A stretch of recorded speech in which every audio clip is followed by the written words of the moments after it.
necessarily, but I'm not allowed to let them out of my sight. So if not tonight, you gotta come back. It's diplomas. I never lose any paperwork. Ask anybody. And you have to use that pen, or Cheryl will have your hides. Well, I'd like to welcome everyone to tonight's school board meeting. And would you all please join me for the Pledge of Allegiance? Pledge allegiance To the flag of the United States of America and to the republic for which it stands, one nation, under God, indivisible, with liberty and justice for all. Thank you. Next on the agenda, we have public, well, we can open it, well, first I'll open up this public hearing. We have a public hearing for the purpose of expending funds for the Safety and Security Expendable Trust Fund, which the board is agents to expend. The expenditures in the amount of $31,000 is for the purpose and replacement of locks for 236 doors on campus. So I opened that public hearing. I don't know if there's any discussion or questions from the board. Ruth Ellen, is there anything you want to add to that? We're going to leave it open for a period of time. So if nobody has anything, we'll go right to public comment. Not hearing any, so anybody here in the public comment can please step up to the mic and let us know.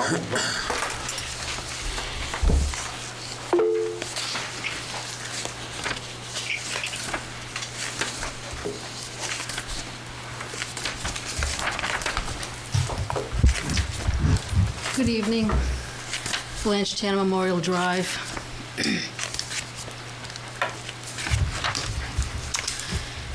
I'm here tonight to acknowledge and thank some SAU employees.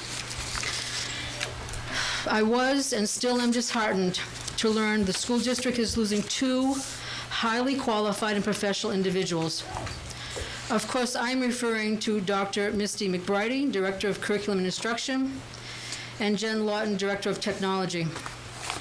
Both Misty and Jen have contributed a wealth of knowledge in their respective fields. It is unfortunate their professional expertise will be lost in this district. Improving and expanding both curriculum and technology are key school district departments. Misty and Jen have been instrumental and outstanding in overseeing improvements accomplished in both areas. I realize everyone has personal reasons for leaving a position. I'm sorry Misty and Jen have found it necessary, for whatever reasons, to leave Farmington. So to Misty and Jen, as one member of the community, I appreciate everything you both have done to improve the school district in the areas of curriculum and technology. I wish you both well. Wherever career paths takes you, I'm confident your future employers will be very fortunate to welcome you to their team. Their benefit and gain is Farmington's detriment and loss. I would also like to do a quick thank you to Angie Cardinal for her time as school district treasurer. To Angie, I wish you well in whatever area you have decided to pursue. And lastly, but certainly not least, I would like to take this time, because I don't know if I'll have time again, I would like to thank all teachers and paraeducators for the professional work they have completed this past year.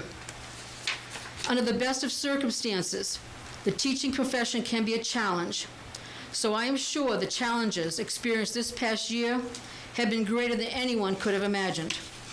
As some are aware, I do not have any personal connection to this school district. However, as a former educator, I appreciate all teachers and paraeducators who are working directly with students. Unless or until someone has actually been a classroom educator, the depth of professional knowledge, time, experience, and effort cannot be truly appreciated. Educators like to be shown professional acknowledgement and approval, not be questioned at every turn. Simple, heartfelt, and that's the key, heartfelt, honest and sincere thank yous go a long way to boost and maintain an appreciative atmosphere. So, I want to take this opportunity to acknowledge all the teachers and paraeducators in this district. I'm only one community member, as I said, but I support you and thank you for educating Farmington's children. Thank you for your time. Thank you. Anyone else for public comment at this point? Oh, there's somebody in the wings.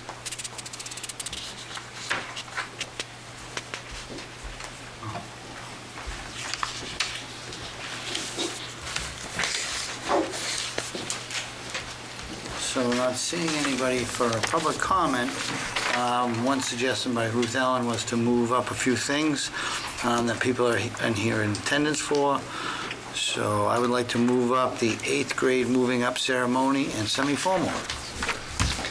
So there's a proposal in our folder, but anybody like to speak to this? Come on up to the mic.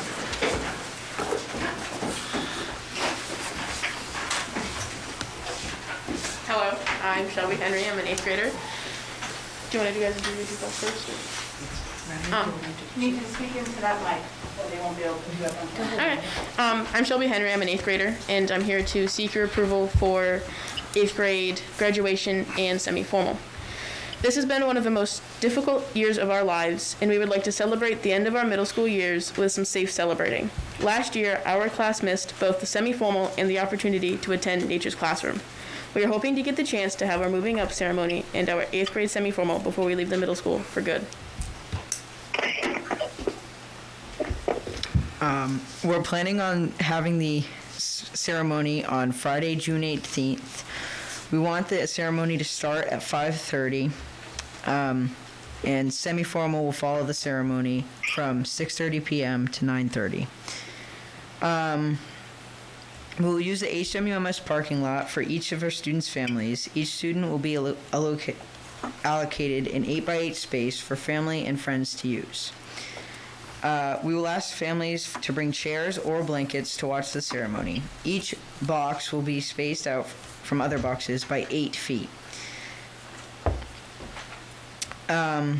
We ask that 8th graders may be dismissed at 12 p.m. or 12 a.m. on Friday, so they will have time to get ready for the ceremony.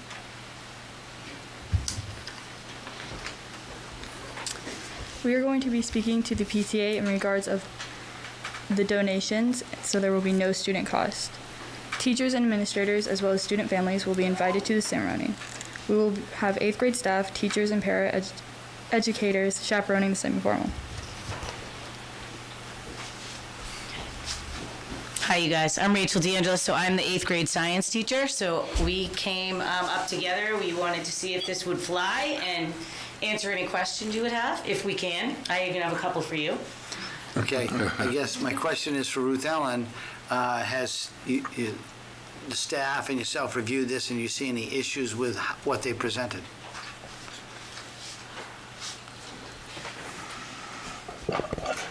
And so far at this point, I think they're in fairly good shape. I will say that I think they're looking at 12 p.m., not 12 a.m. Nice try, Because though. we don't usually keep it quite that long. The dismissal part, I'm not 100% sure that's, we haven't done that in the past, not saying that we couldn't. The other pieces, certainly being able to do lines on the parking lot is doable. We might want to look at the football field instead, but either way, looking at the parking lot, we also need parents to park somewhere.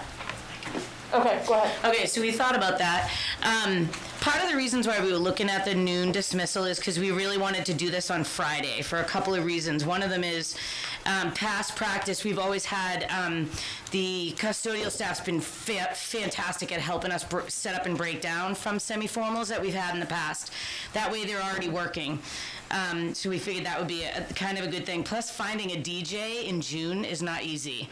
So we figured we'd have a better shot at it on a Friday, and that's why we chose Friday too. And the amount of work it's going to take to set up, we need to start as soon as possible. And if any of you seen the semi-formals, there is hair to do and nails to do and blah, blah, blah, and the girls really get into it. And if it were to end at 3, stringing lights, chalking off the parking lot, asking whatever staff are there to move, putting up cones, getting the riser up, getting the chairs up, it just wouldn't happen. So that was the only reason why we were looking at that noon dismissal, and we were thinking also that if there were kids that couldn't get picked up, because they would strictly need to be picked up, we wouldn't need buses. If there were students that could not get back in time, we would be more than willing to ask them to assist us, because there's a lot of work that's going to need to be done by then. The other thing that you brought up was, what was the other thing you brought up? Looking at the field instead of parking. Parking, sorry. So we were gonna use just from the crosswalk to the building. So we were gonna have parents parking on the other side, along the street and in the front. So in the past, when they've come for events, the front lot is always full as well, the front and the driveway up and down. So the parents are all welcome to use that. And then we would just petition off from the walkway over. And we were just gonna use sidewalk chalk. And we've already measured one spot is like 8 by 15, so roughly half a spot for each parent. And because a lot of it's already lined, it wouldn't be as hard, and then we would just X out any spots next to each other so people weren't near each other. So the only other thing that I would say is with the using the parking lot, you can't do a lot of Xing out until after 3 because we still have staff. 100%. That was going to be part 2 of setup. Okay. We were going to be doing lights, chairs on the grass, the riser, and the stuff for the semi as well, because we still have to seat 60 kids. So we would need to set all those up, tables up, and string all the lights along the fencing and get the DJ, and we have to figure out the music, the sound system and all that. So we have a lot. Some of that I cannot block off the fire lane while I have the building occupied. Yep. So you can't block that right up along and set up risers until kids are out of the building. We're only going to be This on way. grass. Okay. We wouldn't be, any of that would be, we wouldn't Okay. touch anything in the parking lot. This would Okay. be all on the grass. The lights, the chairs, the riser, all on the grass. And buses are, I would let buses know what if they're parking over in that corner, that shouldn't be an issue. okay, Because nobody would be seated that far back. okay. And the ones that are parked on the other side of the crosswalk shouldn't be an issue either. Questions from board members? Tim? Mrs. DeAngelis, are you the student advisor? I'm the team leader. Team leader, okay. One of the criteria here, it says no students from other schools or grades will be allowed. How are we set on space? Do we want to amend that to no students from other schools or grades will be allowed unless authorized by staff? Well, we don't want them to be there. If a family can fit probably 4 or 5 people in their space, Okay. and I don't think there's going to be any restriction on who they bring. Just like if you're spectating a sport, you Okay. can bring whomever. But at the dance afterwards, we Yeah, don't want I them understand bringing- that, but for the actual ceremony, Yeah, I don't see why we would need to put a restriction on that unless you Okay. feel like there could be, because I mean, I've gone to a couple of games this year, and there's people from plenty of everywhere. room. Okay. I'm gonna make a motion to approve the plan as written. Second. Discussion? Any discussion? Just a quick comment that it was very well done, and thank you. Thank you. Also, to let people know, we have Mary Barron who's with us remotely tonight. Mary, any questions? Does Tim's motion include the 12 o'clock dismissal? Yes. Okay. No, I'm good. Okay, I didn't realize, I wasn't thinking of that part. Can I ask one question on that? Did we potentially talk to Lynn and, I mean, because if you're doing a dismissal and there are some bus students, is that going to be an issue? Yeah, we were gonna have it be strictly pick up your student at 12, and if there were kids that couldn't get home because of bus issues, we would be willing to, I mean, I didn't actually think about maybe asking a bus, Yeah. but we were gonna put them to work, yeah, see if they would mind helping us. I mean, unless there's a possibility that we could use a bus to get them home, that would be lovely, but if Well, I'm that's just not. thinking for a parent who's at work and just can't come at a Right. particular time. Right, no, I mean, if there was a chance that if we're gonna give out permission slips for kids just to let them know on the half day for 8th graders so that we make sure every kid is accounted for and is getting picked up and we know how that's gonna pan out.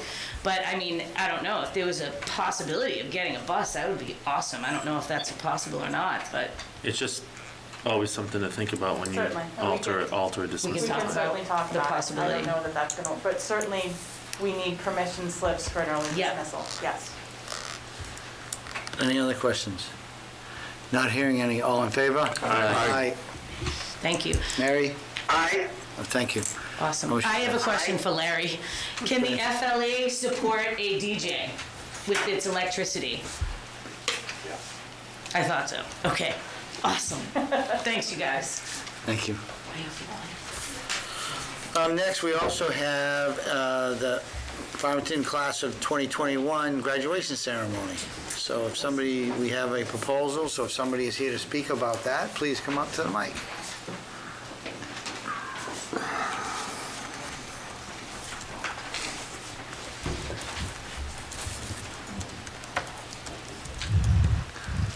Hi, I'm Mackenzie Shalino. I am the class president of the class of 2021. I'm Emma. I'm the vice president of the class of 2021. So we have created this plan for our graduation ceremony. It's obviously a very important milestone for all of us, so it's really important that it's safe, it runs smoothly, and that loved ones get to send their seniors off into the next stage of their lives properly. And I think that that will be possible with this plan. So we're planning on the graduation ceremony taking place on June 12th at 10 a.m. on the football field at the high school, and then we're going to have a rain date of June 13th as an option just in case the weather is bad. So as for who's attending, of course we'll have our lovely school board, school administrators. If teachers are allowed, then they will also be able to attend. KJ Cardinal has agreed to be the photographer. The number of guests each senior can invite will be limited, so we're hoping that like 10 people maximum, but 8 people is also acceptable. So about the layup and the setup. So the chairs and the stage are going to be set up on the football field, and the stage will be beside the football post so that the microphone, sound system, and light will have easy access to a power source. The stage has been rented from Taylor, True Value, and Concord, and the senior class's chairs, they're going to be facing towards the other attendees' chairs. These will be set up on an angle that works best regarding the sunlight and the scenery. The attendees will be separated into family groups so that families can sit together and social distance from other groups. Seniors have the option of having an empty chair with a flower as an in memoriam for loved ones who cannot be there in person, but in spirit. Water and fans will be provided for the seniors, and fans may be provided for the parents if needed. As for precautions against COVID-19, masks will not be required, but family groups will be separated into their own box, which will be taped or sprayed onto the field, similar to how it was set up last year at the class of 2020's graduation. Also, if necessary, we can have attendees fill out a screening form beforehand, similar to what students fill out before school every day. But since it's an outdoor venue, it would end everything. It should be okay without that, especially because of the difficulty of checking to make sure everybody fills the form. But if that is something that you think we should do, then absolutely we can do that. Okay. On the back, you'll see a tentative graduation agenda that we've already started to plan. So we already have an idea of everything, how everything is going to go. KJ Cardinal is willing to do photo ops with the students after the ceremony as part of his photography package. Do you want to do this first? Sure. And just to wrap up, it's really important to us that this graduation is, as normal as possible and that it runs as smoothly as possible. After such a tumultuous senior year with the pandemic and everything, it would really mean the world to us if it ended on a good note. So I think we really deserve a proper send-off, and with this plan, I think we can make that happen. Okay. Ruth Ellen, did staff review this proposal, and did you come up with any issues? We did. The only thing that I would suggest, if we're looking at, I know that screeners are on the list for later. If we were to say no to screeners, because that may be on the table, we might want to suggest just having a list of attendees, not a full screener, but in the event that we did have to contact, we would be able to do that. Although contacting families, they should know who was at graduation with them. So that would be our other option. Tim? Are we going to do a ticket system? Yes. We did last year. So can we ask the students to provide the names, phone number, and email of who they're giving their tickets to? I think that would be easy. And then that way we don't have to do papers that morning. And, you know, if there was an issue that some of those people, I'm sure, may not show even if they got a ticket, but they could be contacted. Right. Well, and if they don't show, then they may be chasing them down to retrieve the ticket and give it to somebody else, so we'll see how that goes. Tim? So on the agenda for tonight, there's a action item to reconsider the morning screeners. Talked about that last week. Superintendent wanted to get some feedback from the admin team. They're in agreement that we can discontinue that process. So I'm going to make a motion that we discontinue the screenings at school and at events. And then I'll make a motion to approve the plan as written. Second. On which motion? The first one. Okay. Discussion on the first one, which is to Remove the the morning screeners from requirement. Any discussion? Not hearing any, all in favor? Aye. Then I'll make a motion to... Hold on, Mary. Thank you, Mary. Go ahead. Sorry. And I'll make a motion to approve the plan as written, with the exception of striking the required screening form. Second. And to add the names of the ticket holders. Yep, as part of the plan, students will be responsible for providing a name, email, and phone number of their attendees so that if there ever is a breakout, we have the ways of contacting the attendees. Any discussion? Do you have Not a second? I'm sorry, I missed I was that. Second by Josh. Not hearing any discussion, all those in favor? Aye. Aye. Aye. Thank you, Mary. Thank you, guys, and you earned this. Can I just ask a related question that's not part of the proposal? Is there going to be any kind of traditional last chapel, or is that We're working on it. working on that? More than likely, there will be grade level pieces throughout the day and then looking at a family community piece for the seniors in the evening that will also be televised. And my other question was, Mr. Cardinal's doing the photography, but we're also taping it, correct? Oh, absolutely. Okay. Do it from the school angle? Yes. Yeah, no, thank you. That's kind of given. Right, Mr. Sagman? Yeah. Thank you. Okay, thank you. Thank you. Now, Ruth Ellen, do we have anything else that we should potentially move up based upon people being in attendance? Yes, I have a nod. Well, what would the topic be? So your principal's reports? Go ahead. We have a principal who'd like to do her report before the evening gets late. Okay, well, come on up. They're looking for a DJ on Friday. I know. I steered them towards the front. So, Blake and Paul, you should have been in person, and then you could have gone early too. So, Henry Wilson, we're growing. Our current enrollment is 302. And our remote students is 41 students at 13.5%. Our remote population is coming back. We went from 63 students last month to 41 this. It's really nice to see all the kids in the hall, but we are seeing some upticks in some behavior. So we're really counting on our staff to make sure that they are supervising all of the kids. And we really thank the parents, students, teachers for following through on our core values: trust, integrity, genuineness, empathy, respect, and success. So our 8th graders have gone through the super exciting process of requesting their high school courses. They finished that right before April vacation. Teacher appreciation was awesome. We had a Star Wars theme, and we had all sorts of activities around that. We ended up with a community activity for the entire school. It was a school-wide Kahoot. and it was Star Wars trivia. And shout out to Zachary Leonard in 6th grade for using the Force to help his team win. That was Miss Weidman's class that won. Our SAS testing is in full swing. Grade 7 starts tomorrow, but everybody else has at least done the ELA and math.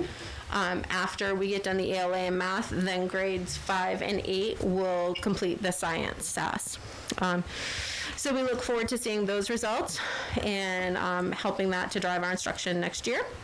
The UAs are working on field day to help us celebrate the end of testing.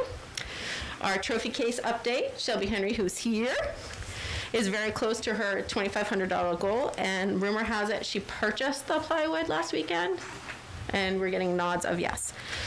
The one thing I didn't add on this, we have the flat screen TV that Larry and Jen made sure was installed in the Henry Wilson lobby, and we can put announcements up there, digital announcements. That was several years in the making, and thank you so much to Larry and his team and Jen and her team for making that happen. And then finally, you guys all know, but the Tuesday Tiger Tales are going out every week, and just trying to keep everybody in the loop. So that's it. Thank you. Thank you. Any questions? Thanks for the tiger tails there. Nice to read. Thanks.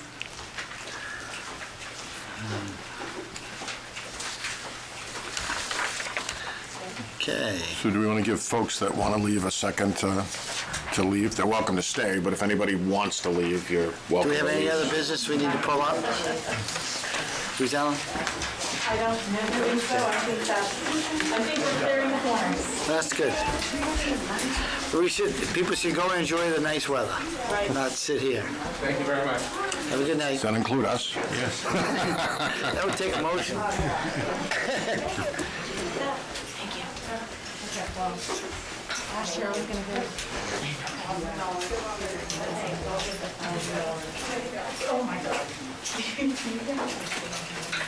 All right. Everybody needs to be back.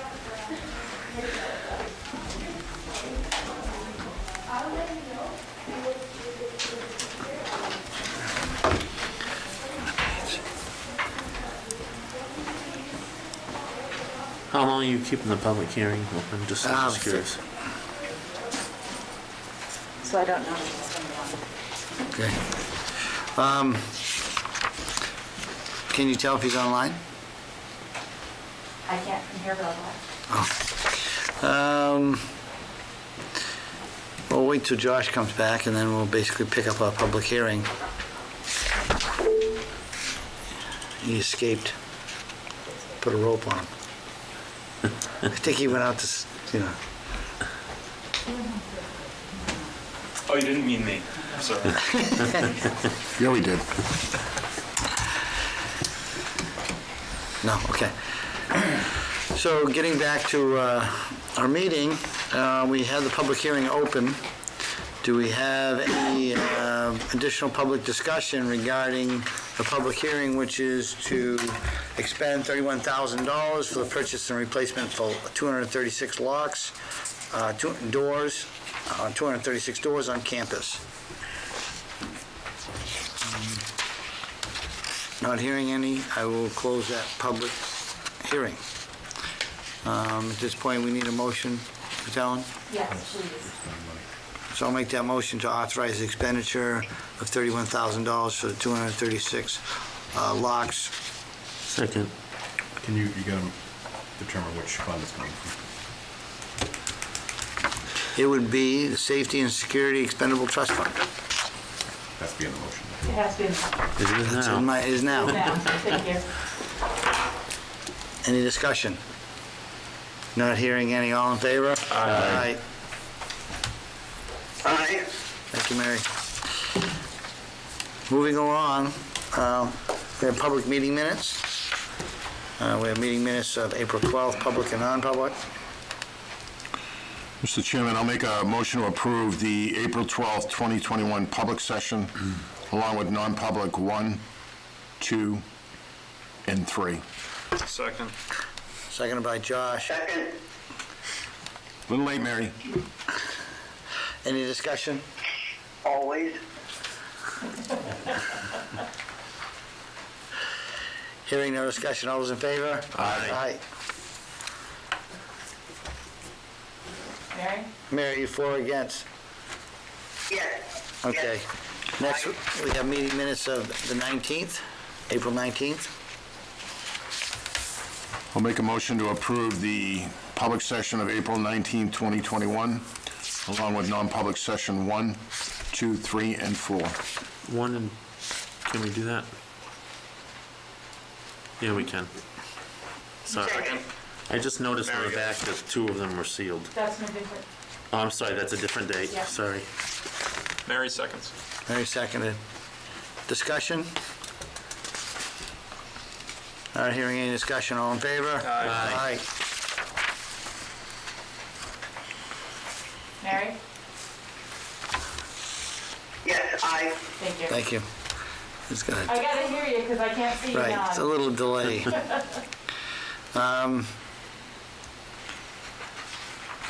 Next, we have meeting minutes on May 3rd, right? Yeah, May 3rd, non-publics 1 and 1 and 4. four Those are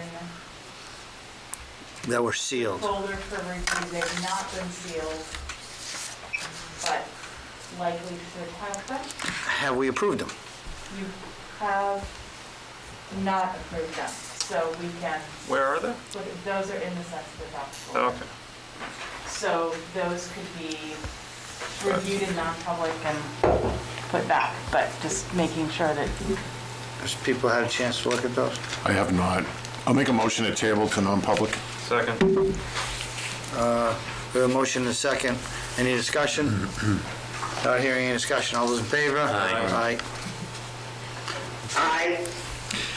Moving along to reports, we've had our Henry Wilson report. Do we have Blake from Valley View? I don't believe we have Blake this evening. Oh, that's right. That's right. So, I was thinking Paul. He is excused. So, when you gave that to me for some reason. How about Farmington High School? Do we have Paul with us? Oh, my squirrels? No squirrel. No squirrels, you're good. Okay, good. I'm here, thank you.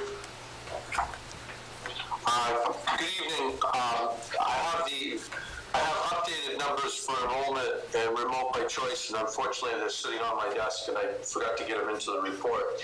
But as of April 16th, we had 58 remote by choice and 246 students enrolled in Farmington High School. I'll make sure that the updated ones get to Ruth Ellen, so you'll have those for next Monday's meeting, and I apologize for the mistake. March 24th, we had our whole school testing. Freshmen and sophomores were given the PSAT 9, 10 respectively. The junior class was given the SAT, which for the first time was digital this year. Again, big thanks to Jen Loudon and the IT crew, because it went real seamlessly. And we were kind of nervous considering it was the first time we'd ever done everything digital for the SAT. Remote students came in an hour after, and we had a good turnout of remote students that took the SAT. Seniors also did the ASVAB, and on April 6th and 7th, there was the follow-up to the ASVAB testing and talking about careers and fields that they may be interested in, just to give them, as I put it to them, is that you may have plan A, but you can also have plans A, B, C, and D also. With spring sports, I really want to give a shout out to Craig Harden, who is the boys volleyball coach. The team probably hasn't had the success that it would like to have, but they play hard, they play as a team, they work well together, and you know, and I'm hoping that they will be competitive. Unfortunately, you know, they have 6 players, and most teams are showing up with 8 to 10, so we got to do, hopefully next year we'll do a better job getting more people. But I just want to commend them for their great sportsmanship. They play hard, they hustle throughout the game, and it's awesome to watch. As we look ahead, we just did junior prom over the weekend. This Friday from 1 to 5 is the job fair at the high school. We have AP exams coming up on the 24th. On the 29th will be the senior prom. And I want to extend an invitation to the school board for June 8th at 6 o'clock. This is our top 10 dinner that we have. We will be having it at the high school. I'm not quite sure where yet, but when I do, and when I have all the other details, I'll be sure to make sure that you know what they are. June 11th, we're doing Last Chapel, and like it said, we're planning on some short classroom exercises that will be throughout the day at the school, and then hopefully an early evening one for the seniors and their families in the courtyard, approximately 6 o'clock. And we're all praying for good weather because graduation is scheduled for the 12th at 10 a.m. And I do want to thank the Tanya, Dominic in the kitchen, who helped me put together the teacher appreciation breakfast that was held on May 6th here at Farmington High School. I want to think that we served somewhere, if I remember correctly, it was like 28 breakfasts that morning. So a big thank you to her. And thank you all very much, unless you have any questions. I have one question, Paul. It said in your report that the NEAS committee, well, it says that they didn't meet this month, but we await the outcome of the Future Focus Forum that was held Monday, April 19th. Right. Any idea when we would get that? Well, one of the big things that the NEAS report came back in is the portrait of a graduate is what we need to create. And I know during the strategic design, that was one of the things that was created. And again, not sure where you were going with the Future Focus Forum, and just trying to see where the guidance was. I was hoping that since that was something that was done back in January, that's something that we could use to get started with our planning for future meetings for NEAS, but also to get our first accreditation for the school. Okay, thank you. The other thing that I would jump in, when he mentioned June 8th, because the top 10 dinner, also there's an extended invitation to the school board, so that's kind of a save the date for you as well. Correct, Paul? Thank you. Yep, for those of you who are new to this part, you're included in that. So it's steak and lobster? Yes, on your tab. Okay. Yes. Do you take a check? Anyone else with any questions for Paul? I guess we don't have any additional ones. Thank you, Paul. You're welcome. Have a good night. You too. Thank you. Mr. Chairman? Go ahead. Thank you, Paul. We've taken everybody else out of order, and I'm just looking at the agenda, and there's a door quote consideration. Is that why Larry would be here? And if he has an issue on the agenda, can we move that out? That's just because I got nothing else to do. You're welcome to stay, but if you want to move it up, I'll move it up. That's fine. Okay. Were you also looking at one of the non-publics? Or you don't have to, it's up to you. If you want me to, I will. If you have an opportunity to make it a short night, maybe we do that for you. Okay. Fine. You've got even a padded chair with a microphone. Yeah, and I forgot my papers in the truck. Brian has them.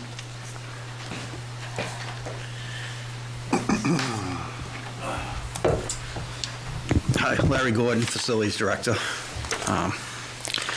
We have the quotes. I have 3 quotes for the 3 exterior doors for the Henry Wilson. Yep. And one was from All Doors and Locks, and then we went back and quote. I got one from Granite State Glass and one from Portland Glass. My personal recommendation is the Portland Glass quote. It's I think was $450 more than the Granite State, but the Granite State had some language in it about changing the locks to Schlago locks instead of Sargent locks, which would disrupt the one key operation to the exterior doors there. Because right now we have keys for the other doors We that have are. a main light. key for all outside doors, exterior doors. If we change from Sargent to Schlegel, then that's, So in the Granite State Glass, they said that they preferred to do that, or had to do that, or they couldn't work? that's just the way they wrote up their quote, was going through doing changing the locks out to Schlegel. I don't know if that's something that they prefer to use or what, because actually we would be having probably Kenny Lock, or somebody that had done the locks before. We have to purchase them. So what was the total estimates? Do you have those in front of you? I believe the total, Were they in the folder? Yes. I believe they were sent in the folder. I believe the total for Portland, off the top of my head, was 29,850, I believe. And did any of the quotas furnish any The Portland, time estimates as far as being able to No, get them installed? not yet, no. Here's Portland here. And the Portland Glass also had they sent they're the only ones that included a diagram on the back of what the doors would look like. 26,475 was Portland Glass. What were the other quotes? I believe the cheaper. all doors was close to 29, I believe, with all three. On Granite State was, I believe, was 25 something.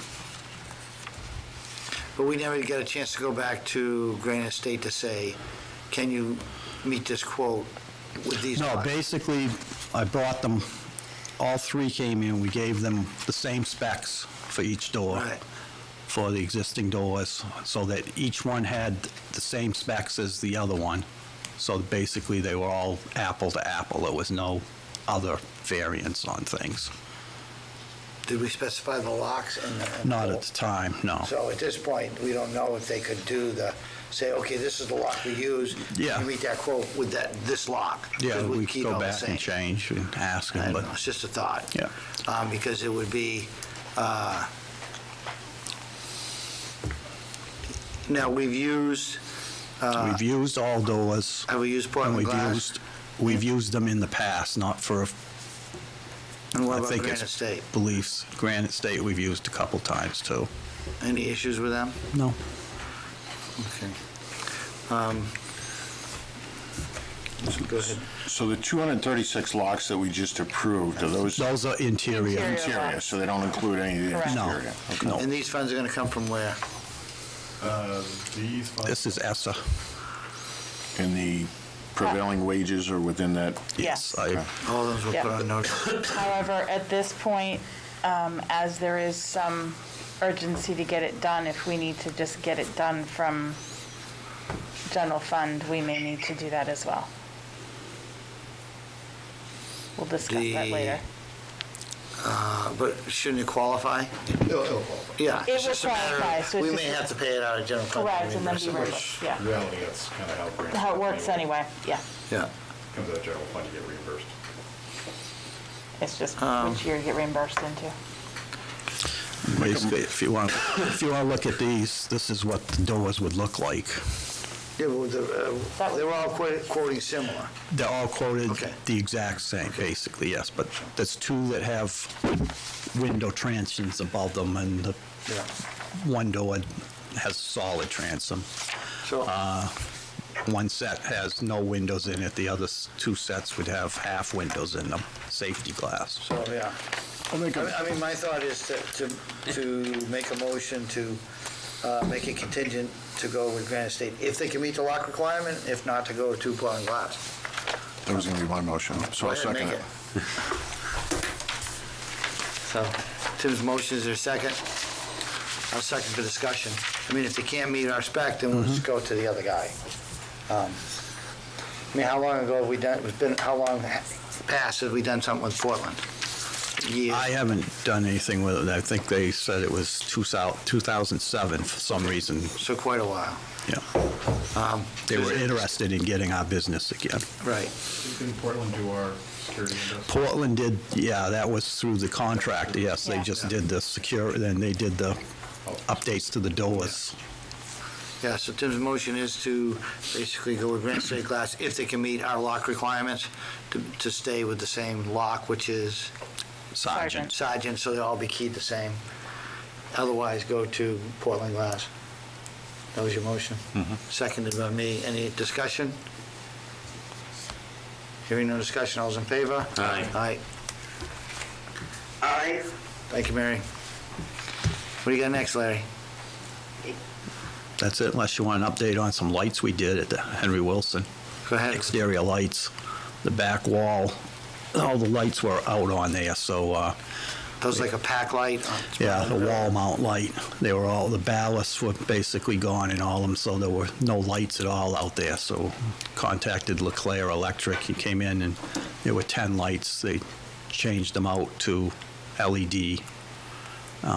It was cheaper than buying new ballasts and changing bulbs in it. Yeah, So if you go by now, you'll see that the back of the school is nice and bright now again. probably had the same ones I had on my building. They didn't work very well either. No, no. You're always up there fixing the ballast, the bulb, and, yeah. I ended up replacing them all, because every time you turn around, it was like out again. Yeah.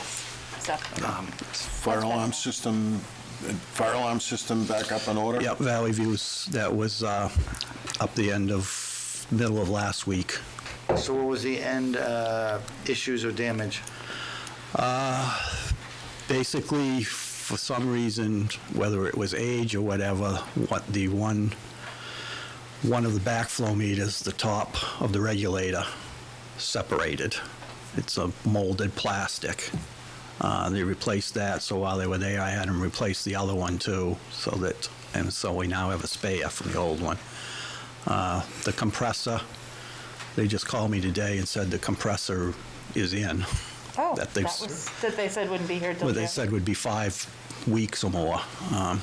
We're holding off until school gets out to replace it because I have to have some work done on the sprinkler system then too, so they want to replace it when school's not in session. The one that we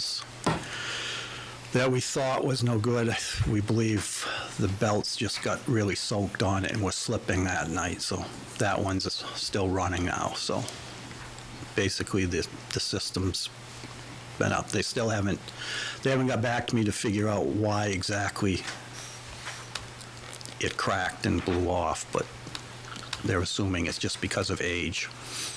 How old do you think it was? Original. It was put in originally, so it was in 95.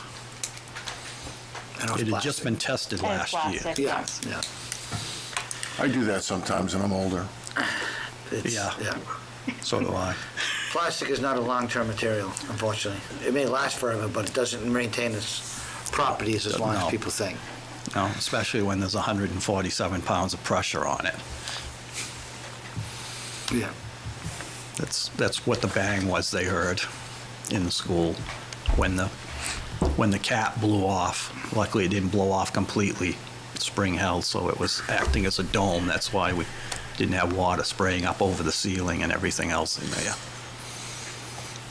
Okay. Okay, thank you. All right, thank you. We'll let you Thanks, go. Larry. Right away? It's still daylight. Moving along to old business. We start with the policies, unless anyone's got something else they want to pull up.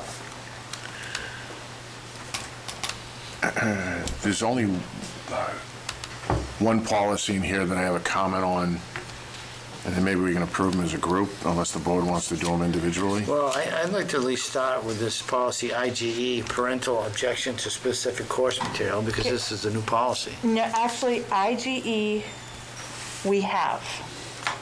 IGE is not a new policy. Okay. This is one that we have. I Oh, put I it see. in there for review. I took out some of the notes that were in there from the School Boards Association that got posted with it that shouldn't be. So that's the only change that's happened. but it's related to KEC and KECR, which are new, and IGG. So those are ones that are interrelated, which is why I put them up together, although they didn't get listed together. So is the board okay with starting with KEC and KCR? Yeah. So, go ahead, Ruth Ellen, with that. So these are new KEC policies, and the intent is to do what? So KEC and KECR are policies that give parental, or actually anyone, opportunities to ask reconsideration on instructional materials that they may find objectionable. The impetus for this was the policy that we had up last week or 2 weeks ago about the anti-American sentiment. I've looked at IGG as kind of a stopgap between the specifics of that, which we may be having more direct language coming out of the legislature, but looking at IGG being kind of a blanket in terms of this is what we're not going to do and where we're not going to go to talk about ideologies in a vacuum and kind of pushing those forward at people. But also, the other two groups of policies then give those opportunities for people to say, hey, wait a minute, I'm not okay with this. Either to object to course content and ask for an alternative assignment for a student, or to say, this material is something that I have concerns about and I'd like it reviewed. So IGE is one that we have already had in place, and then the other two give that specific, here's how to go about asking for a review, whether it's a film strip, a website, a textbook, a library book, what have you. KEC and the related piece to that are recommended, they're not required, but they kind of went together as a package, which is why they're being presented this way. So reading this KEC says that if upon request for reconsideration, acknowledge receipt of the complaint and list the anticipated steps to be taken, the principal will then notify the book review committee and schedule a meeting necessary to review the complaint and to write a report. We have a book review committee? Well, if we pass this, we will. We don't currently, because we don't have a policy that says we need to review it. But obviously, if we do, we will. You volunteering? No. The one, so in And then this the procedure procedure is or the policy, R, yes. so there's more details about how that's going to happen in time periods and when we're going to get back to Basically, what it does is it gives information about that, and then what is it that's being objected to, so it gives material for the committee to then review without necessarily, if someone says, I object to War and Peace, that's a lot to plow through page by page. If there are specific pieces to that, that would be helpful. If not, then we'll be doing some hefty reading on the side, and that's happened And too. then ultimately, the appeal process comes before the board if it follows that. Right. First it goes to the committee, then Ruth Committee Allen. to the board level, to the building level, then to me, then to you. I make a motion to adopt KEC and KCE-R as a final read. Second. Can I offer amendment? Yeah. The third paragraph, the first sentence, the final report will be forwarded to the complainant, the superintendent of schools. Can we add in the members of the school board at the end of that sentence? Right, Yeah, I agree with that. So we'd be a notice of it when it's during the process. Yeah. Right. I guess as far as discussion, if I'm sitting as a person that takes issue with some material, there's no expected time frame here. So unless it's in the R policy, so how are we going to ensure that we do this in a timely manner, and it just says, that we're, what's the expectation of how long is this going to take? If somebody issues a complaint regarding a book, Yep. And this policy is handling it. There's no time requirements for us to do that review. And I think, and not to be flippant, part of Right. that solely depends upon the book. If somebody objects to corduroy, it's not going to take me long. If they're objecting to War and Peace, it's going to take me a little bit longer. And so I think certainly we can put a time frame on there, but I want it, and if they're objecting to one piece of material or they're objecting to that shelf. So I'm certainly willing to put a time frame on it, but I think not all reviews are going to be equal. Okay, now who can be the complainants? I would say, Do we say who that is? Could it be students, It says employees? persons. What? It says persons, so it could be anybody. Could be anybody not that has not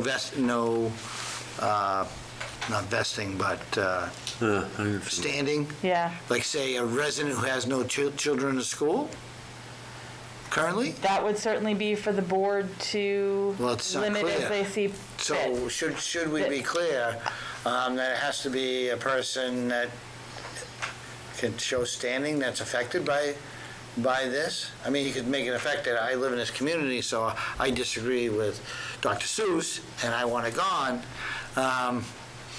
But, I mean, how are we going to? Do you want to limit this to parents, guardians, and students? I think that And makes staff? sense. I mean, could you have a staff objection? Well, that's why I said and staff, Yeah, yeah. okay, I didn't hear that. What's that? Or staff. I mean, you may have a staff objection. But But what's the commi- doesn't staff have other means to file or notify, hey, I don't think this is, They do, but if they feel like, if a staff member felt like it might not be heard at the building level, this would be an opportunity for them to go and make sure that it's heard. okay. Yeah, I'm okay with adding staff, but I think it should be staff, students, parents. Who else did you have, Tim? Just parents or guardians. Parents and guardians. I mean, I think that, I'd like to make that friendly amendment to the policy where it would see fit.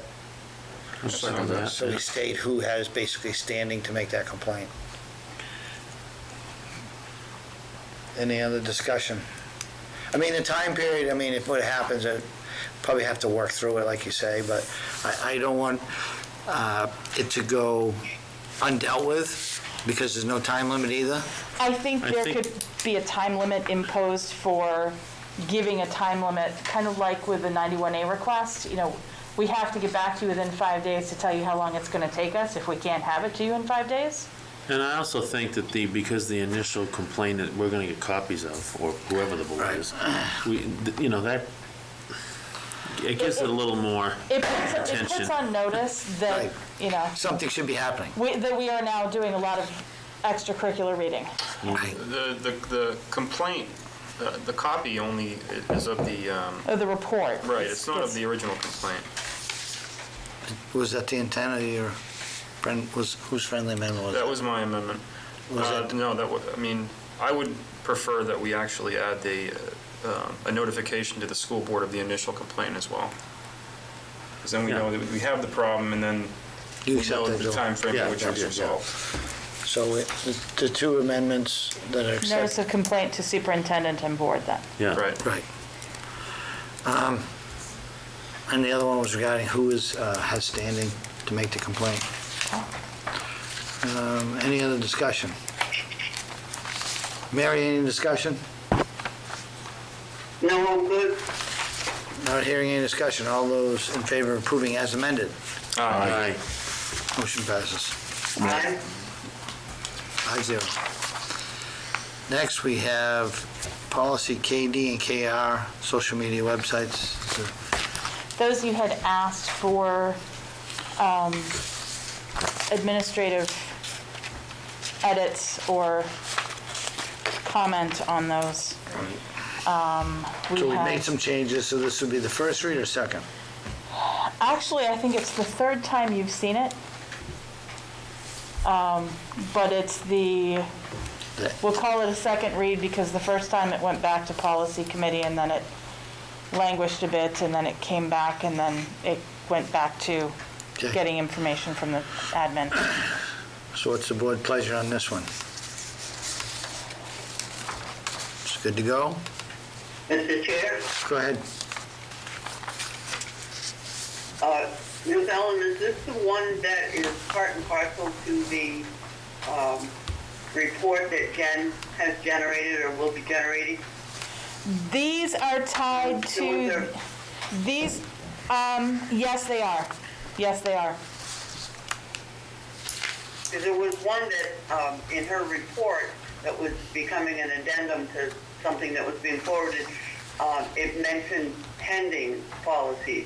And if voting on these tonight completes that report, that would be, I would think that would be an objective.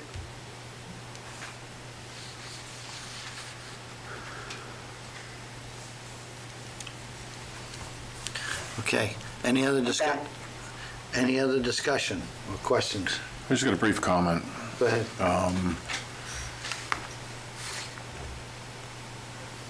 I'm not a big fan of overly publishing students' photos, just out in the open. I was a little taken back that within the last 2 weeks, one appeared up on a different social media platform at a school event. So I'm willing to say, go ahead and try it. What, was it a school district platform? It was a town platform sent by a school district employee that was working. Actually, that employee was not a school district, it was an ancillary contracted service. Okay. Regardless, we said no, and I'm tired of setting policy and then seeing it later on where these things go out. And as soon as I contacted her supervisor, it came down. But Okay. yes. I'm willing to give it a shot, but I just want notice that I'm going to be watching it and that a policy can be changed at the stroke of a pen. Okay, so I'll make a motion to approve KD and KDR. Second. Any other discussion? Not hearing any discussion, all those in favor? Aye. Next, moving on to... Aye. Thank you, Mary. Policy JICLA, which is a policy for cell phone, social media, and instructional disruption. Yes. In looking at what we have been dealing with, particularly at the middle school, but both middle and high, looking at our acceptable use policy and looking at a cell phone policy, it doesn't seem to be necessarily prudent to just say, we're going to ban them as a matter of course. There are times that they can be useful, particularly at the high school level. However, we need to have some kind of tighter language around what can and cannot happen. Particularly in line with posting things to social media, even though students are not accessing our network to do it, they need to understand that posting about classmates, posting things that they may have filmed in class, that these aren't okay. And So I need this a policy policy that- is for students or for students and staff? This is a student policy because the J's fall under students. We could certainly do a similar policy and put it under the staff, which would start with a G. Now, we have a policy for staff, right? We have a policy that says they can't post to social media during school time. Do we need... Part of this also Go ahead. is saying that if they're posting things even off school hours that become a disruption to instructional time, that the school still has a right to step in and say, this is not okay. And if it's posting not on school time, off their personal, on their personal page, or on a platform, where do we get this jurisdiction to intervene? When it becomes cyberbullying, when it becomes content that is disruptive to the classroom because of the nature of its post and/or intent, we start to have other issues. So one note that came up when I pulled up this thing, it said that this hasn't gone to policy committee. It has not, so. Is this something that should? Because it's pretty involved discussion. It certainly can. Do we want to wait? Hasn't there been recent issues? There have been a lot of recent issues. There have. Do we want to wait on the policy or wait for it to go to committee? I'm all set in making a motion. I just have one minor edit I have a few. out there for discussion. Okay, go ahead. On paragraph 2, students in K through 8 may not use the cell phone in class at any time. I'd like to reword that so that the student's allowed to call 911 Yes. in the event of an emergency. Yeah. Other than that, or some of the feedback I've heard from parents in the past is, I provide my student with a cell phone, so like lunch, other areas with permission. But this is in class. In class. Yeah. I agree with that, but I also want to be clear to the parents that if your child has a phone, they need to contact a parent in an emergency. There's going to be some type of systematic way of being able to do that in K through 8. Now, what if a parent is trying to contact their child? How are we handling that? When it might be an emergency? Always has the ability to call the office and messages are given to students. Having outside texts coming in during a class is disruptive. Right. Oh, I agree. I deal with this on a daily basis as an employer. And it's... You asking us to stop sending a text when you're working? All right, I hear you, Charlie. It is a distraction. No, but I mean, it's counterproductive a lot of times when it's one thing if it's necessary, urgent, but when it's not necessary, it becomes a distraction and prevents people from keeping their mind focused on a task that they should be focused on, whether it's students or employees. Yes, it does. I'll make a motion to approve as amended. Second, we have a couple amendments. Paragraph 3, first sentence after NHRSA 570A, rewrite the remainder of that sentence to read, which may result in a Class B felony or misdemeanor as well as monetary damages. Which states what the punishment would be under that RSA. Right. And then I have a question in the last paragraph. Are you allowed to take the phone for the remainder of the school year? We would take it, they would not be allowed to bring it back for the remainder of the school year. I wouldn't keep it that long. If your parent come get it and you don't bring it back. I think the way it read, it says violations of this policy will The result student's parent or guardian must pick up the device in the principal or superintendent's office. at the expiration of that length of time. So it says we'll keep it in that office for the rest of the school year. No. Third offense will be the... Okay, hold on. Okay, yeah, no. Yep, I got it. So we can just strike after superintendent's office? Yes. Thank you. And that's it. If Tim accepts my amendments. I will. So you're striking from at the expiration of length of time? That's what you're Right. Striking. Just, yeah. I have no desire to hang on to it. Come get it, take it away. Yeah. Any other discussion on this policy? Not hearing any, all in favor? Aye. Thank you. Aye. Motion passes 5-0. And that was a final read, correct? Yes. Yes. As amended, with the two Yes. changes. Policy IGG, prohibiting promotion of partisan opinion or activist propaganda. So this was kind of an in-between to make sure that we covered as many bases as possible.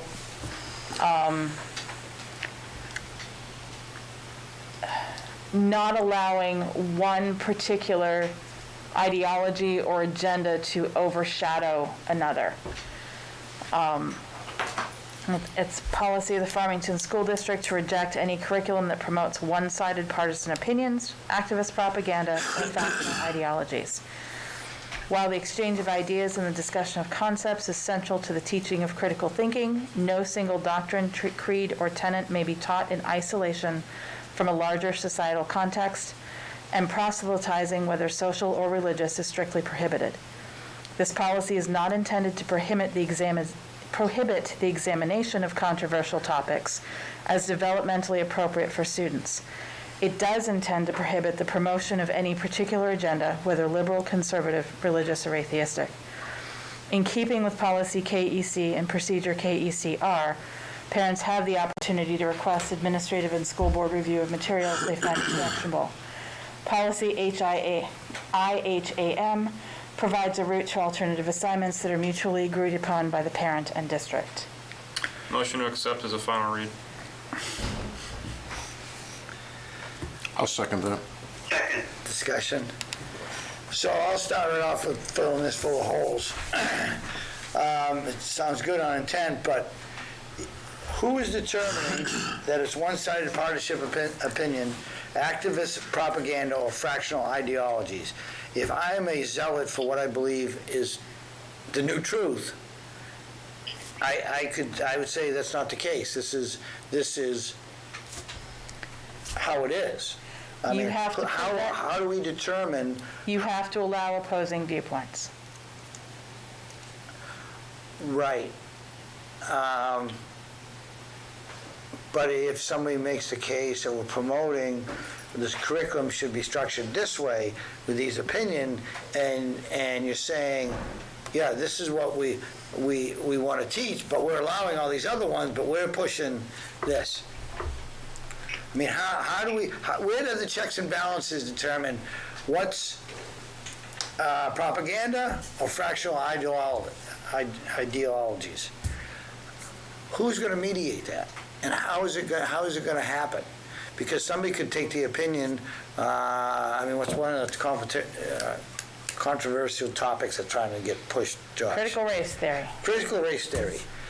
I could say, that's not partisanship, that's the way it is. So, that's not... Well, they'd be racist. What's that? They would be racist. But That would be somebody's opinion.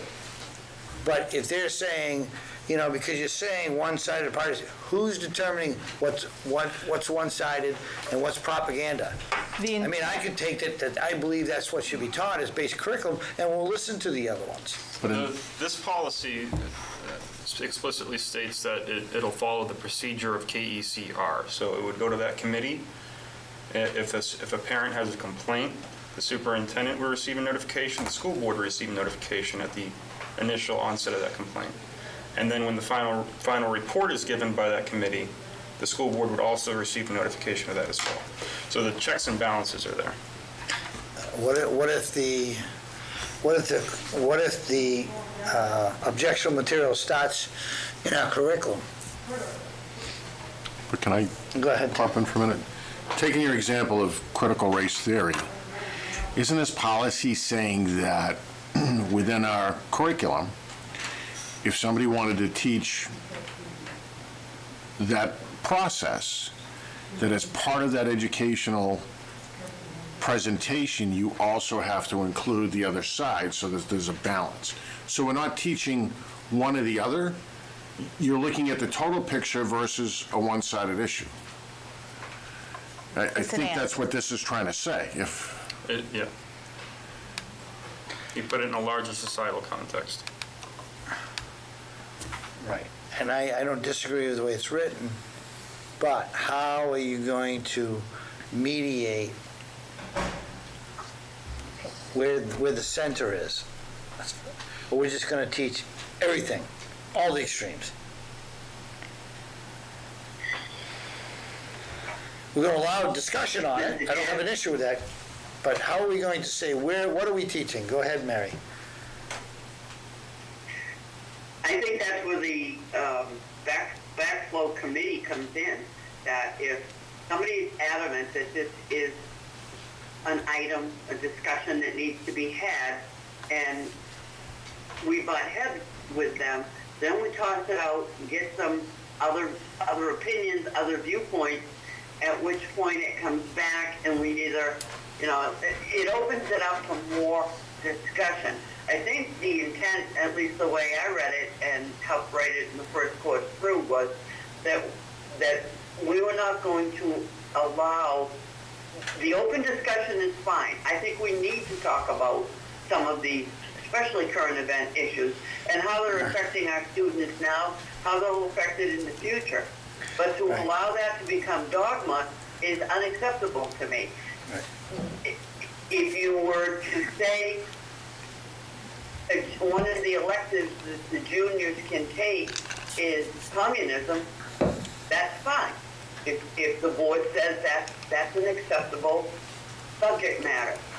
But to teach it that is how it is, there are no exceptions, there are no ifs, ands, or buts, this is what it is, this is what we need to adopt as a society here in Farmington, that's not acceptable. And I think that this policy allows us to allow the staff, the faculty, to bring these subjects up, to give point and counterpoint, to listen to the kids and coworkers perhaps, so that they, at that point, understand what's going on out there. I don't think this is saying yes you can or no you can. Well, to a certain extent it is, but I think what it's doing is opening the door for discussion, not in a prohibitive fashion, but in an open concept fashion. If it gets out of control, there are mechanisms in place to bring it back in. Thank you. Okay, let me read the first sentence. It is the policy of Farmington School District to reject any curriculum that promotes one-sided partisan opinions, activist propaganda, or fractional ideologies, period. So you're starting with that sentence, how and who are determining that criteria. It goes on to say that we're going to do these other things, not intended to prohibit the examination of controversial topics or as developmentally appropriate for students, and I agree with all that, but in the first sentence, how are we determining, because that's what it says, to reject any curriculum that promotes. Okay, so I guess here's my question, Charlie. If we take off the first sentence, are you good? No, I agree with the first sentence, because that would be what I think we should have, but Okay, it doesn't give a mechanism that how that curriculum is identified to be that, and that's not what we're not going to teach. Well, the school board is in... What if... Go ahead, Mary. Go ahead, Mary. What if you change reject? What if the word reject to the word review?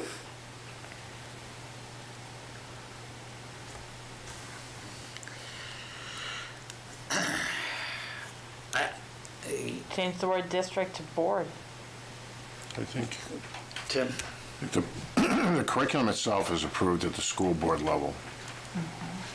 As we identify any issues that potentially could fall into this, then it's our job as a school board reviewing the curriculum to question that, to see if it's in accordance with the policy.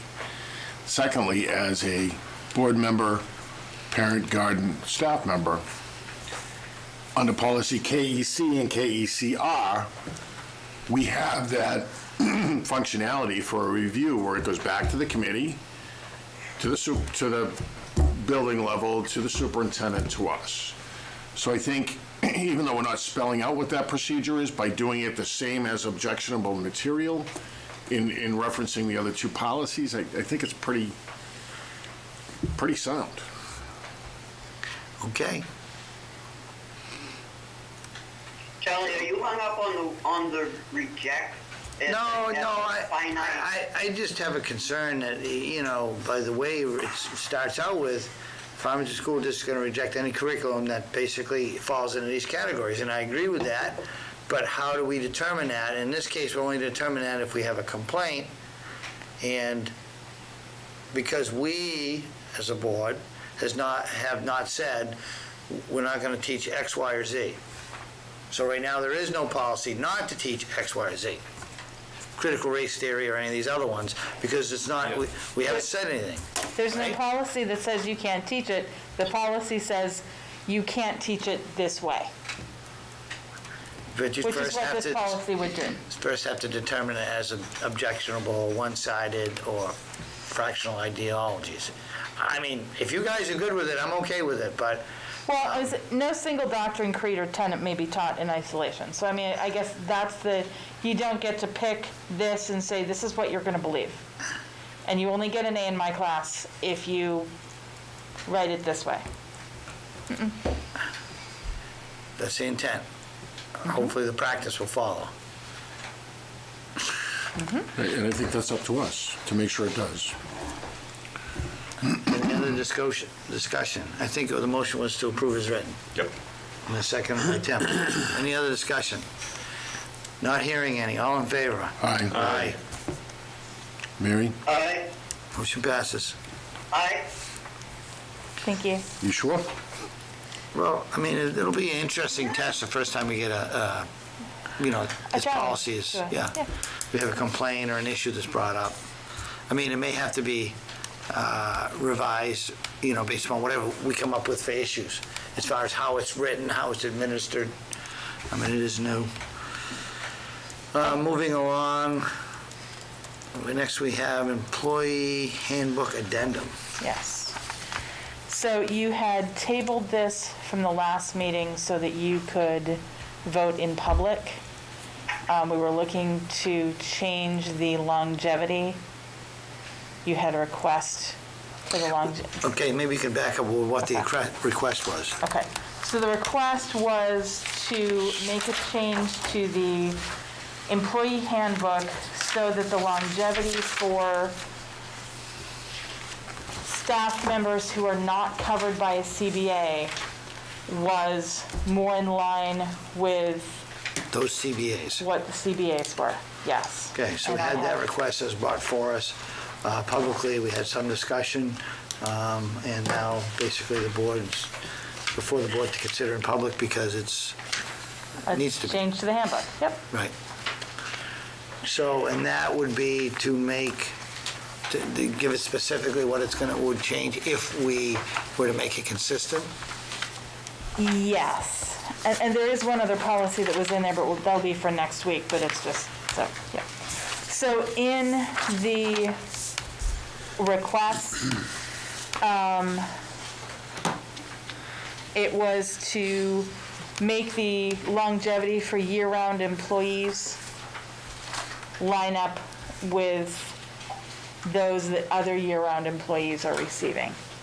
So currently, the handbook says 7 to 14 years, $500, 15 years and up, $1,000. Other year-round employees are receiving $1,000 for 7 years, $1,250 for 10 years, $1,500 for 15 years, and $2,000 for 20 years. So what would be your thoughts and recommendation to the board? I'm in favor of making it equitable. You have similar schedules. They're all 260-day employees. Okay. Discussion by the board? Did we have a cost on that, just for the public's? I believe it was going to be $6,500.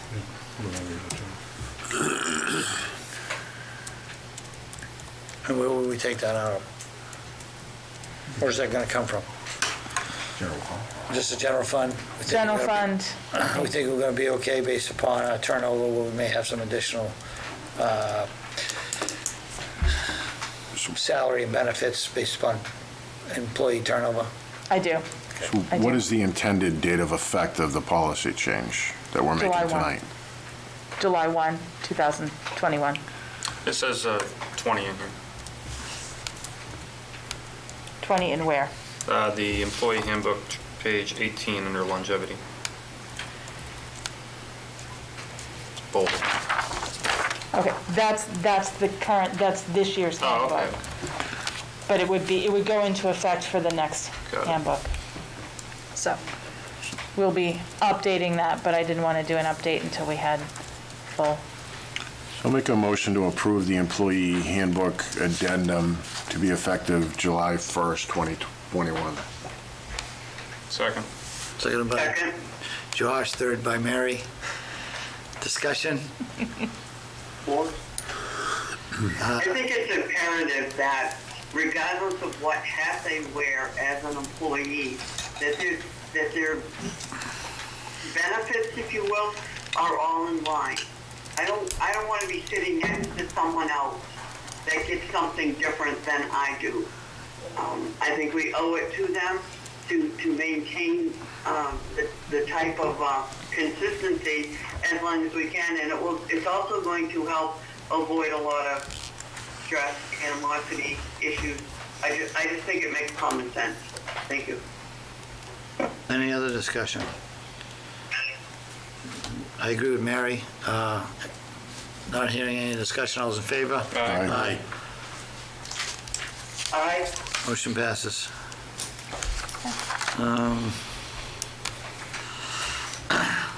Little Red Schoolhouse proposal. This was did it get pulled forward to this week? It was last week. Don't know that it did. I will. It was in the folder from the 3rd.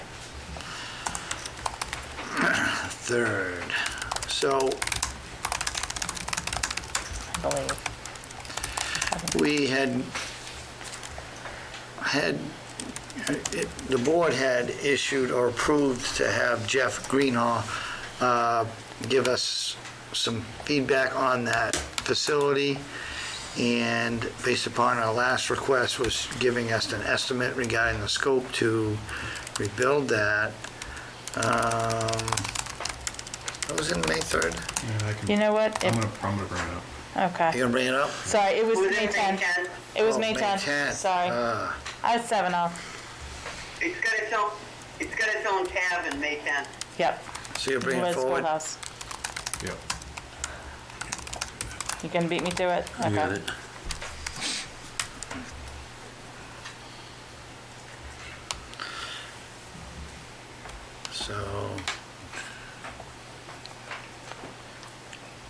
So it's significantly expensive to update that building, is kind of that Reader's Digest version? Well, I wanted to pull it up here, so, Once you've dropped it in, you'll probably have to refresh so that it appears in your bracket. so the estimate for what he feels, based upon bringing it to code compliance, start with, general conditions which cover permits and other fees which he lists below is $20,000. The site work and demo is $74,000. Concrete work, $23,000. Metals, $7,500. Carpentry, $36,000. Thermal and moisture, doors and windows. The total, mechanical, electrical, comes to $341,880. Now, And 66 cents, yeah. right. And it gives some details for the various subsections. The estimate is 6 pages long. Going through it, you could say, this could be high, this could be low, but I think the scope of the work is captured here to bring this building up to 100%. Some of these repairs you could choose not to do, but you may not be able to get occupancy of it. I mean, the biggest concern is the foundation, which contains quite a bit of the work. So this is a major undertaking. Even if we would say, if we had this estimate before at the last town meeting, we would have this as part of that information for them to consider whether or not the taxpayer wanted to spend this amount of money.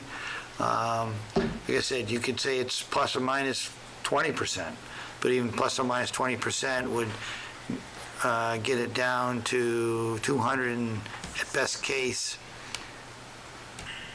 And this was before our recent spike in wood prices. Well, this was put up, this was updated on the 5th, Right. on the 4th of May. But I So, mean, now granted, those materials will come down, but right now, that number is certainly not probably low. So I wanted to have it brought to the board to see what the board's initial thoughts were. Last week, I also handed around a survey showing the access points of this property by others that have been for long standing. Yes. So I guess the open discussion, what's the board's thoughts? I want to make a motion to direct Ruth Allen to make preparations to put the entire property out to bid. Entire property to have the work done or to have it To sell. purchased? To have it purchased. Discussion. Joel? You had a sigh. I'll second it for discussion. And here's my discussion. Would this board, and you can answer, whoever can answer if they feel the need to, but entertain a local organization in town approaching the board and saying, this property is an interest to us for a project or an idea that we have? And if that's the case, and the board likes the idea and gets that $300,000 bill off, potential bill off our lap, what are the steps involved with, we have to call a special meeting? Do we have to go in front of the town at deliberative, or do we put it on the ballot? Like what does that entail? I think that we own the property, so we may have ability to dispose of it already, been approved by tax. I don't know that vote's there. I believe we would have to warn the voters to sell it. But we have to see, because in some cases, like, we may have been already authorized to sell it, and that we have to verify first. Right. If not, it would have to go to the legislative body, which would be a town meeting. So we either been prior authorization to sell it, or put it for sale, dispose of it, as we see fit.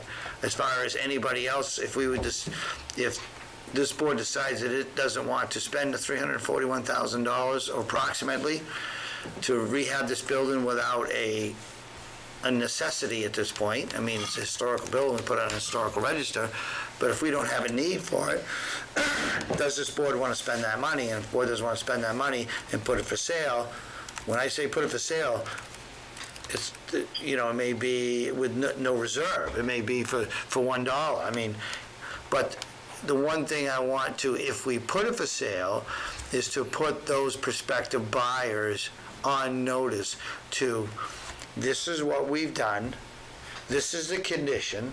I mean, we may want to get a statement, if it goes for auction, from the current code enforcement officer regarding his assessment of the structure, that if you buy this structure, that it's not currently usable. I don't know what he would say, but I know we've been told that in the past, so that it is, this state is buyer beware, but this is what the research we've done, this is what, if everything is bought 100% of code, this is what that we think it could cost, but you're on your own. We're not saying it's usable, we're not saying it's ready to go.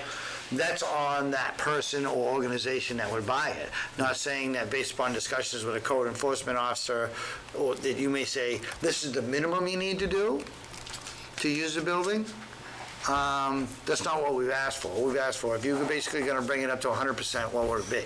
Bruce Dillon? I know back somewhere between 2007 and 2010, it was discussed because it came up while I was assistant super, and there was discussion. That may have been, if there was a vote to say, yes, you can sell it, I'll go back and research then to see if that may have happened. I know that when it came up again in 2016, because we were trying to decide, would that become an SAU office, or were we going to move to our current location? There was some discussion about, would it be sold, and then it just stopped, and so that research didn't happen at that point. I can certainly go back and look. Okay. As the school board body, in absence of deliberative session, I believe at one point in time we passed a warrant article that gives the board the authority to accept unanticipated revenue and dispose of any school assets. I know we have one, I'll look at the other.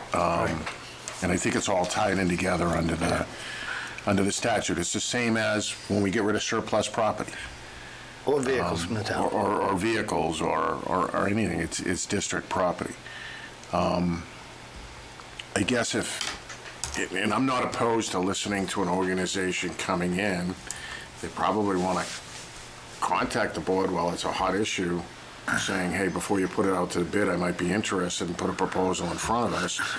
But I think regardless of who we dispose of it, I think the contingency is with a date certain that either the building's brought up to code by this date or it's raised by this date as part of that.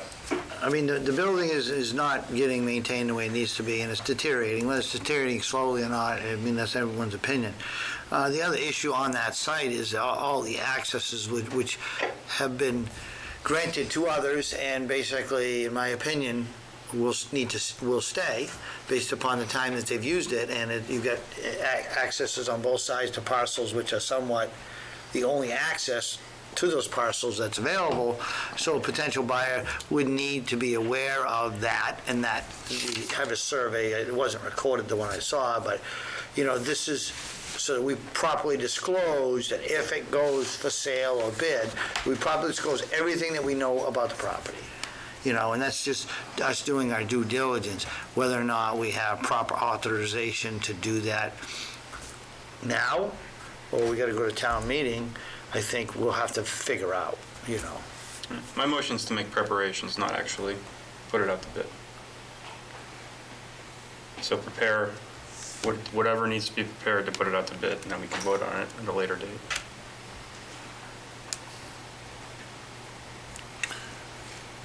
Would you do a friendly amendment instead of saying put it out to bid, substitute bid with transfer? So that if an organization came in that met the board's approval, that we could consider that under your motion? Sure. Yeah, so what you're saying is to consider proposals not exclusive only on price. Or not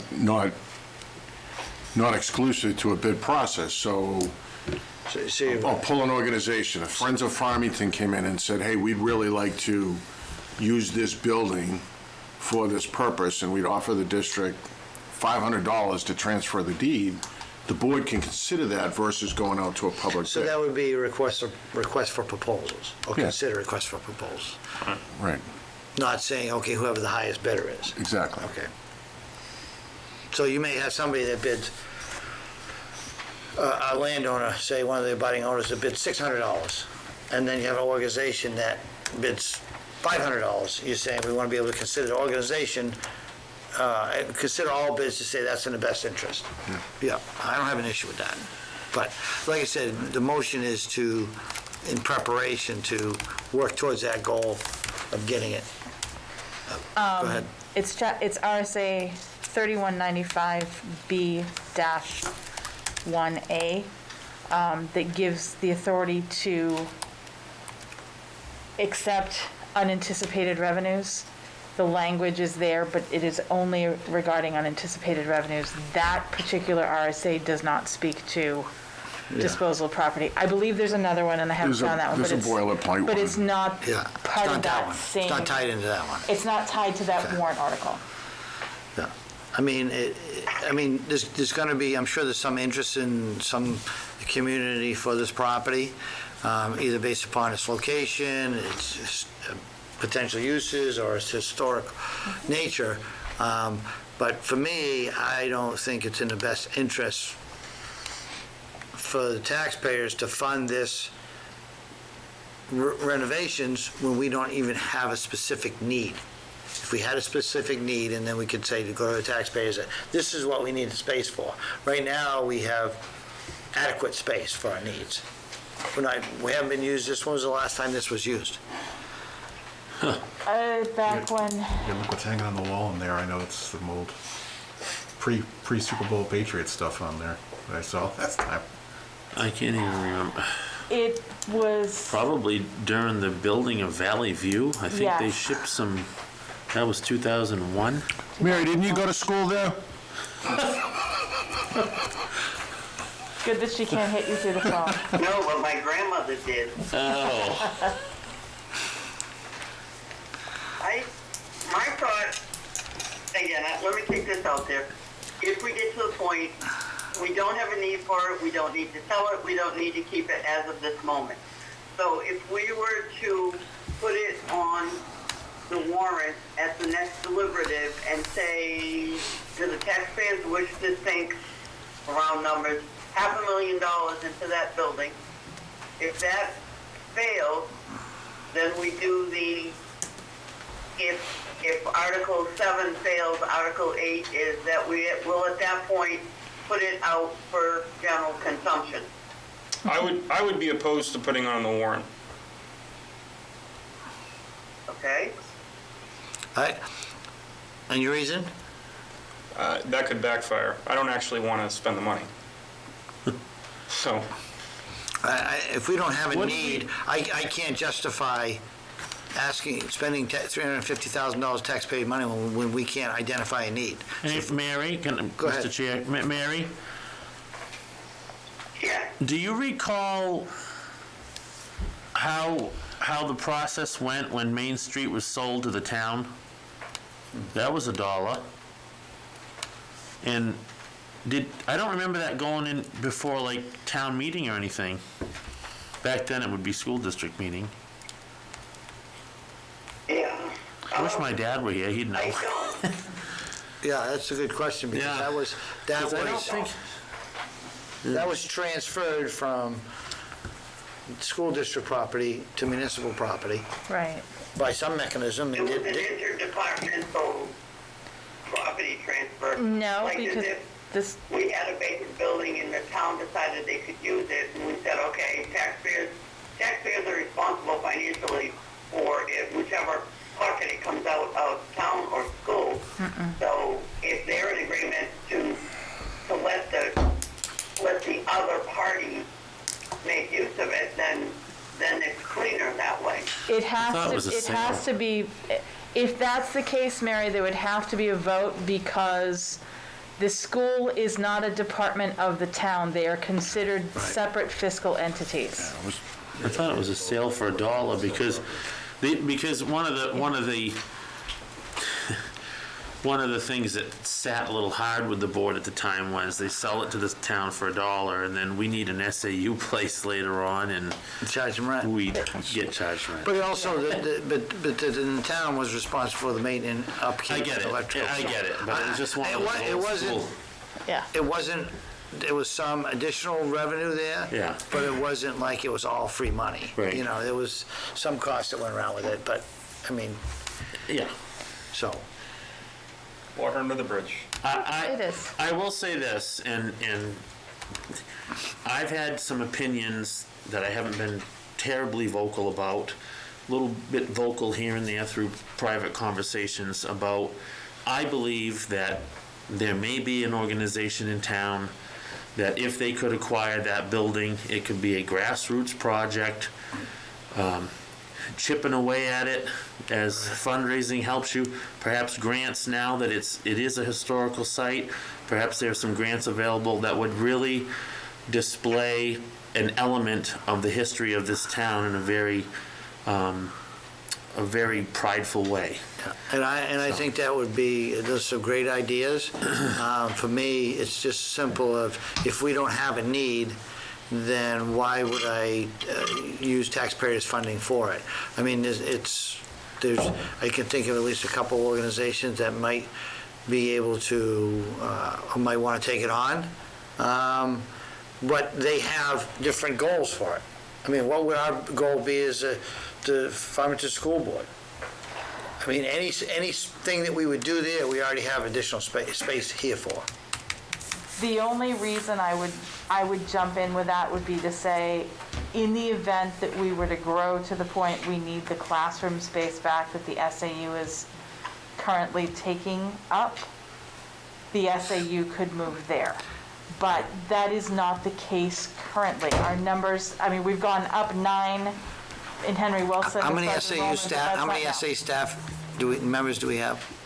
who are currently housed there, 1, 2, 3, 4, 5, 6, 7, 8, 9. I mean, we're so I've been in far that off. building. Is that going to work for 9? Maybe.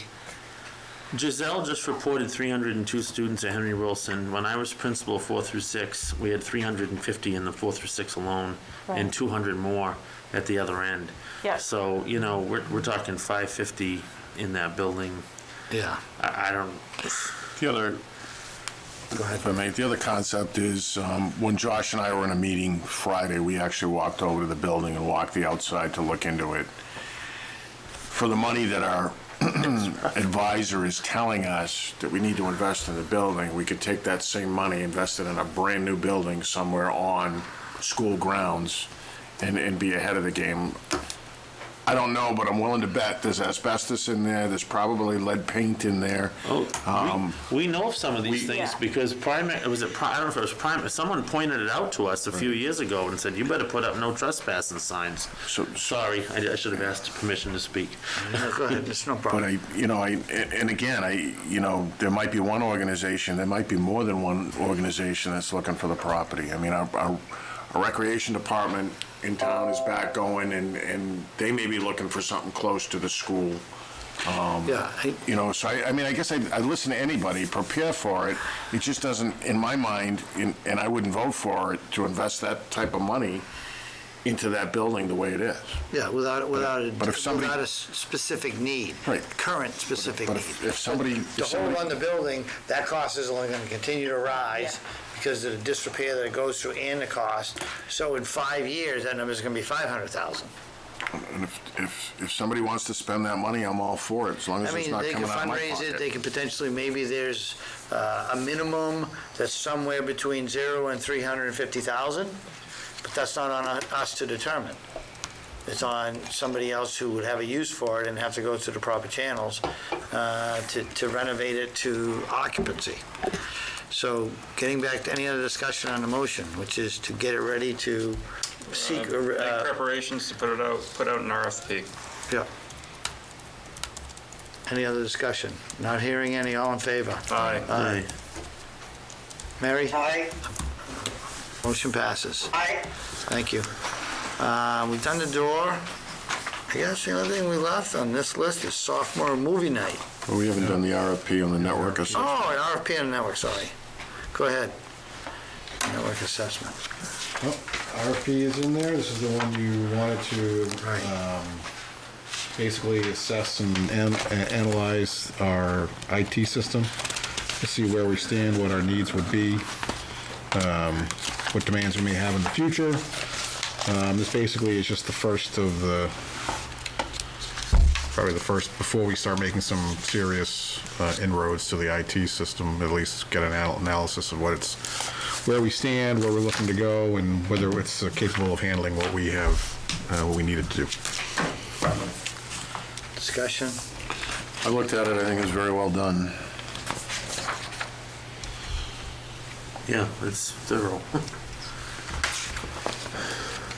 Do we have to approve it, or is this just for our information? well- Yeah, you gotta prove it. Yeah. Okay. Somehow I can't put We my fingers didn't on do necessarily the pre-bid on this one, it was Right. bring Yeah, us the RFP, so. Like 5 from the bottom, Charlie. I make a motion to approve.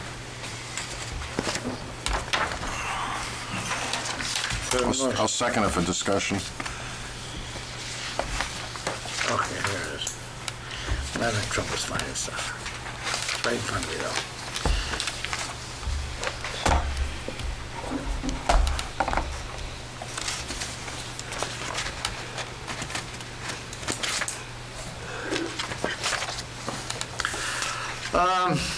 Any other discussion? Do we have a list of who we're going to solicit? We do have a short list. I have a couple of feelers out there for some more. I have a list of about 7 or 8 right now. Okay, so I would just encourage that if any board members or Ruth Ellen has any additional people, they might want to send them to Brian to add to that We've list. already kibitzed to get to the 8. Okay. Put any board members that might have somebody to please forward that. When do you think this is going to go out? I'm gonna start sending out tomorrow, as early as tomorrow, So what was the deadline for being back? June 9th. June 9th, okay, so June 9th, we got a couple weeks. Okay. So is there a motion? There already has been. Joel. Joel, second by Tim. Okay, any other discussion? Not hearing any, all in favor? Aye. Aye. Motion passes. We've done morning screeners, we've done the door quotes. We got sophomore movie night. Mr. Chairman, I ask that this be placed on the assessment. Yep. And full disclosure, the president of the sophomore class is my daughter. And my wife's business, as long as Friends of Farmington, started a process back in December. Friends of Farmington donated a screen. My wife's business donated a radio transmitter. And they've been trying like heck to get a fundraiser with a drive-in movie. Well, we can't use Out that there. word, but yes. So we're close. But my frustration is students shouldn't have to wait 6 months to get a project off the ground. So I'm going to propose to the board tonight, and I put their plan in there. There's only one recommendation that, in following email chans, has kind of come from the advisor that I don't agree with. And that is, because of our license, this event can't be called a drive-in movie. It can't be advertised on the outside. And originally, the students were talking about doing a per-car price to go to the movie. However, under the copyright license that the district would obtain, there's 200 maximum people that can attend the movie. So I think in allowing or the way for us to maintain our contract with the copyright, individual tickets should be sold. But I kind of put a plan up there. It says that student, staff, and their families are the only ones that are eligible to go. They can buy individual tickets up to a 200 max. Parking be the rear of the high school. Before the movie, they'll place some announcements, including the rules, which include if somebody's using the restroom, they need to be escorted. What radio station the movie will be played on. No smoking, vaping, and some additional thank yous to the sponsors. Also like to add in there that probably a no alcohol, even though that's our policy, just a reminder. The kids are saying that they'll follow the COVID-19 protocols. The advertising in accordance with the copyright will be limited to district flyers, school announcements, and the all-call message that they use to say there's no school. And then within the interior of the buildings, hallway stairwells will be blocked off, so the only public that'll be coming into the building will be to use the bathroom, and they'll be escorted into the building to use the bathroom. Lastly is, for the first event, it's never been held in the district. Superintendent and the advisor kind of recommended a starting point of 10 chaperones. I think that's good with the idea that that's underkill or overkill after they have their first movie. It can kind of be reevaluated based on what they saw. And I'd like to get an answer to the kids, because over and over and over we hear how bad of a year it is, and I just want to get it moving along. And we have an approval date based on the last set of emails back and forth. The kids are looking at June 19th, and we have an approval date both through the licensing, and so we're good to go there. So staff has had an opportunity to review this and is in agreement? This was primarily staff proposal that Tim has kind of put together. It's gone back and forth as emails, but this is what has been discussed by staff, yes. And Staff and students. I guess,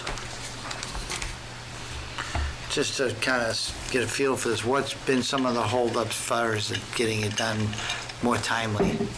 Part of it has been licensing, part of it has been, frankly, getting some of the other pieces in line. We got things put together, it was sent to me, it did not get forwarded to Our licensing committee, our licensing company, I got that back. Then they did not get back to me within their 48 hours. We had a good to go, but then the kids said, nope, we're gonna change the date. Original date had been this coming weekend. That was a little bit too much for a rush. They pushed it back to the 19th of June. They'd looked at the 18th, but as the 8th grade wanted that for their step-up day, I said, no, we'll do the 19th, and then they're gonna look to see whether they do Fridays or Saturdays moving forward. They're looking for this to be a monthly event throughout the summer months into September. So, can people walk into this event? It is so we could use the words carpool cinema. We're not allowed to use the word drive-in in our advertising. No, but if I was to walk up with a chair, with a ticket, can I watch the movie? You would need to have the means to listen to it via radio frequency. Okay. So if you have a transistor radio in your hand, then I guess theoretically you could. Okay. So if I show up in my Huffy with a boombox, I'm all set. You are more susceptible to the mosquitoes, but yes. Yeah, I dumped it into it. It should be, Is there a motion? Oh, cool. I don't want to make that motion. I'm asking Motion the to board. approve it. I'll second for discussion. Some classics. I guess, is this the original Karate Kid, or is this the? I understood that it was the original, but. It matters. Original's better. It doesn't matter. At least to me. I saw the first one. I haven't seen the other one. idea. So I'm sure the other ones aren't as good as the first one. At least the Karate Kid, I don't know. I've seen the Goonies a few times. Any other discussion on the motion? Not hearing any, all in favor? Aye. I'm going to abstain. Mary? Aye. Motion passes Aye. 4 with 1 extension. Got it. I Next do one. have one more question. One ahead. of the things that was whether or not we were going to need a police detail for that. Are we waiving police detail?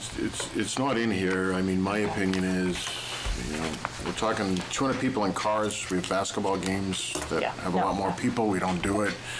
I don't think we need it, but I do want to, at another meeting, have the discussion with our ESSER funding on whether that's a role of taking some of this interagency cooperation that's in ESSER and funding our resource officer for overtime when needed. Was she at the prom the other night? I don't believe she was. Okay. But there's events that I see her that she's at, so we're either cutting hours, the town's picking up her overtime, or she's not getting paid. So I think at another meeting, I'd like to have that discussion. And maybe you could figure out which one it is. Might be some of both. I think a lot of it is she comes because she wants to see what's going on and she wants to be there for the kids. But I'll certainly have that discussion more thoroughly. What was the other one you had? Was that anything else on the old business? No, that was just, my question was on that. Okay, so on the new business, we took care of the 2 items on our agenda. Is there any other new business? I have one. Go ahead. I move to end all COVID-19 related restrictions for all vaccinated staff effective immediately. Did you make that motion last week? I think so. Was it last week or the week before? I think it was last week. Is there a second? I'm going to second for discussion, and I'm going to ask the question. Our reopening plan says it will follow CDC guidance. So I guess, do we have to make that motion?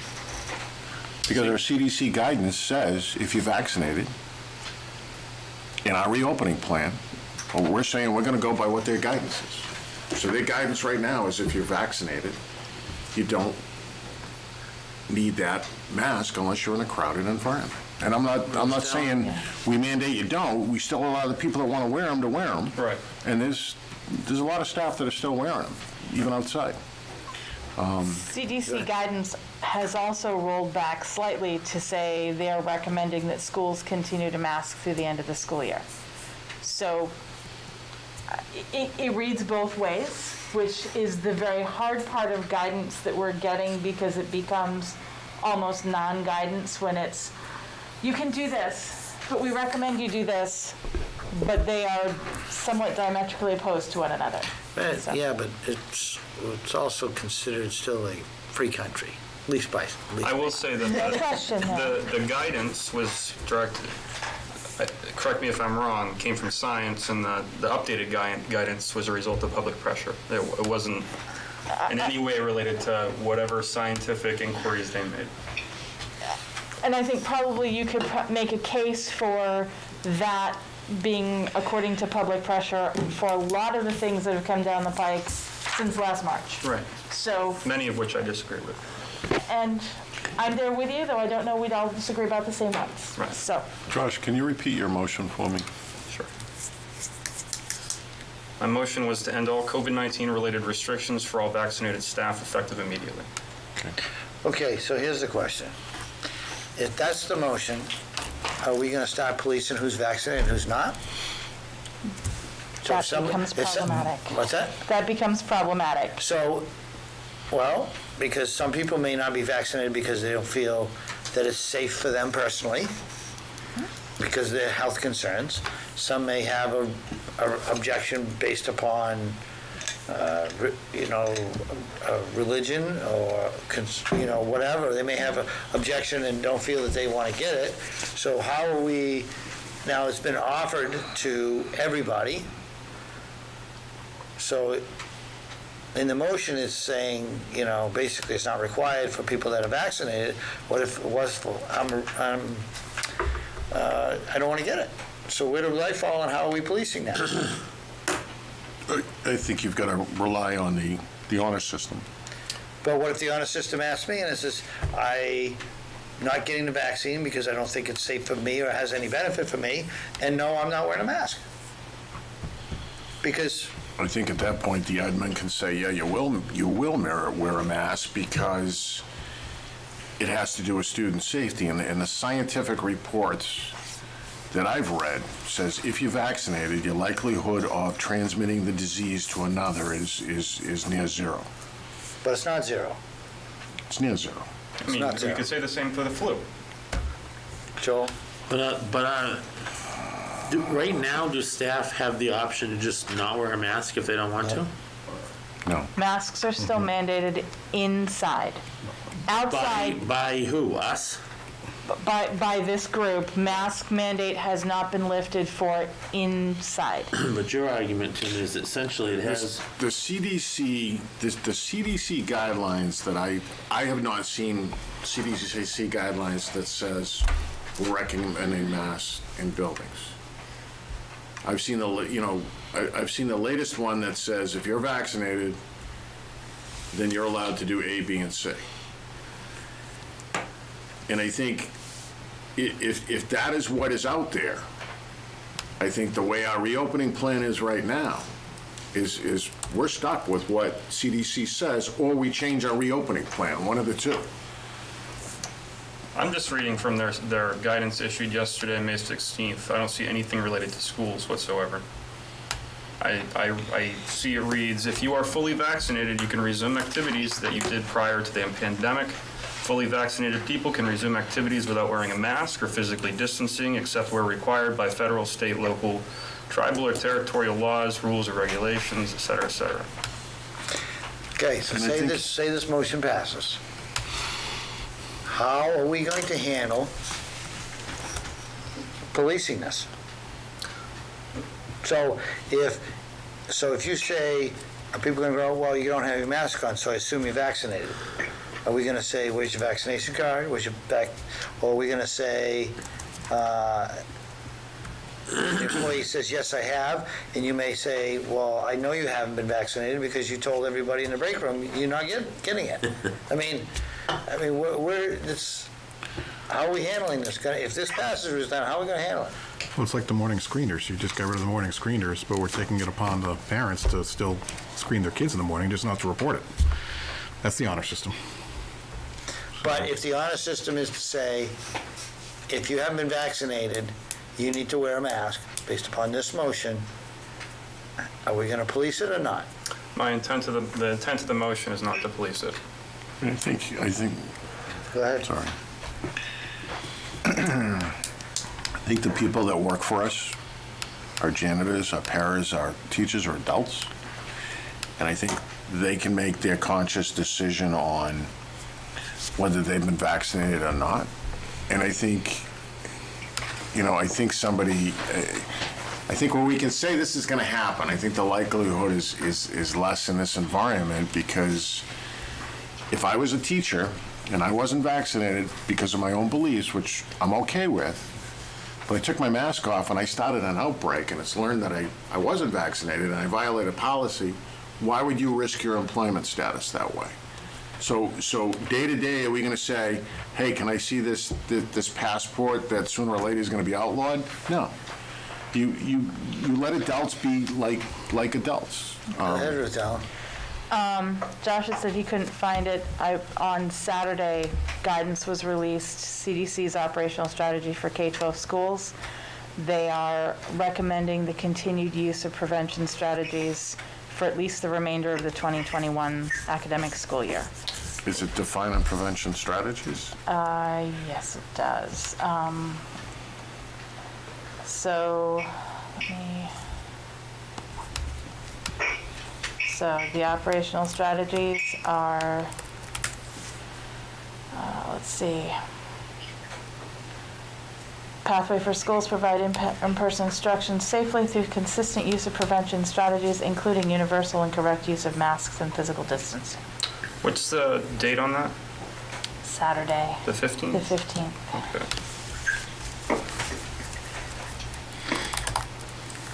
So, I guess the question again for you, Ruth Allen. I give you a scenario. I'm a teacher. I've been vaccinated. This passes, I'm not wearing my mask. I noticed one of my coworkers who I'm pretty sure hasn't been vaccinated because they said in passing they're not getting vaccinated, and he's not wearing his mask. So that, I come and complain to you that Joe isn't wearing his mask, and I don't believe Joe has been vaccinated. How are you going to deal with it? And this is pretty likely to happen. Unless the board makes vaccination a condition of employment, for me to, I guess my question is, do I have the right to say, you have to tell me whether or not you have been vaccinated? That falls under HIPAA right now. And, there have been people who have said, I'll give you a copy of my vaccination certificate. And I'm like, I'm not going to put it in your personnel folder. If you want to send it down, we'll put it in the medical file, but I'm not collecting those. Well, I would not in a million years make vaccination a requirement as employment. Because if it ever were to found out in the future that a certain vaccine caused detrimental health effects later on in their life, then we will be liable to be sued.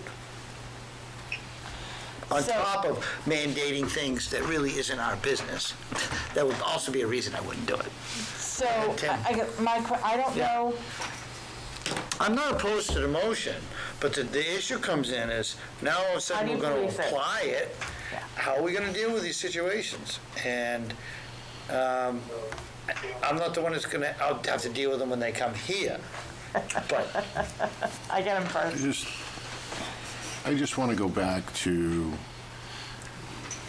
my observations, and Ruth Ellen, correct me if I'm wrong, but I drive through this facility typically twice a day. Mm-hmm. And normally the same staff members are outside. And I've seen one staff member since we said you don't have to wear masks outside, not wearing a mask outside. So. Only one?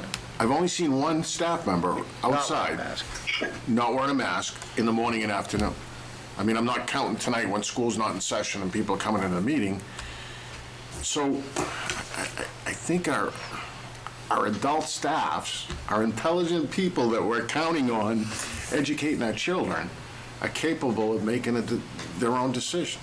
And maybe the key is, if you're vaccinated, do we just leave it up to common sense and say, for our staff, it's not required? And where I see that benefiting is the SAU office, where they predominantly don't have contact with kids, maybe they can take their mask off. Teachers' lounge, which the way our policy is written now requires masks in teachers' lounges, bathrooms. I mean, let's, If they are alone, they can remove a mask. that's not what our policy says, though. I get with the practice, and I agree with it, but that's not what our policy says. So let's just legislate some common sense and say, we got capable adults that are working for us that can kind of make their own decisions. Okay. Any other discussion on the motion? I'd ask for a friendly amendment that, Mike? Go ahead, Mary. No, go ahead, let him finish. my friendly amendment would be, instead of saying if you've been vaccinated, just allow our staff the choice of wearing a mask or not. I'll accept that. But that's straying a little bit further away from CDC guidelines, It is. which is stated in our reopening plan. Back to your initial argument. And I agree with the amendment, because I wasn't going to vote for it the way it was. But I'm also looking at district-wide, and Ruth Ellen helped me out with the number. Since September, we've had 21 cases within the building that we could identify that actually might have started here? No. Thereabouts. Okay. The rest of them, it's really hard to tell. Community spread. And out of those, how many were teachers or employees out of the 21? 3, maybe 2? I would say probably a third. A third. Probably a third. So probably about 14 and 17. 14 and 7 or so. 7 employees or this district had COVID. We had more employees than that who did, but for me to be able to say, I can probably point to contact here. No, we had a lot more than that. But to be able to say that I can reasonably tell from the tracing that it was contact with somebody here as opposed to from elsewhere. Okay. Some of it was a little serendipitous. Just part of my reasoning is, thanks to the janitors, the paras, the teachers, everybody's done their job, and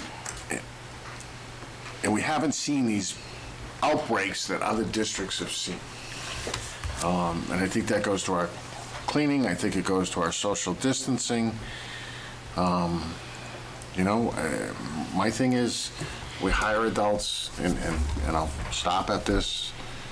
Let them make adult decisions. So what was the motion again as amended? As amended, it would be to remove all COVID-19 related restrictions for all staff. Well, no, that was your original motion.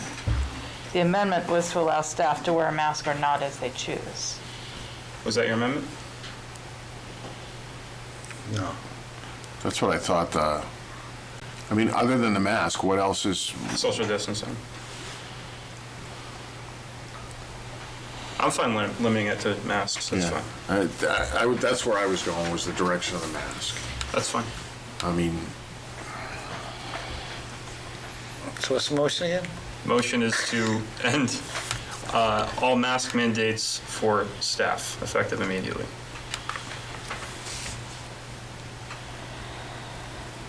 And it was seconded and go ahead, Mary.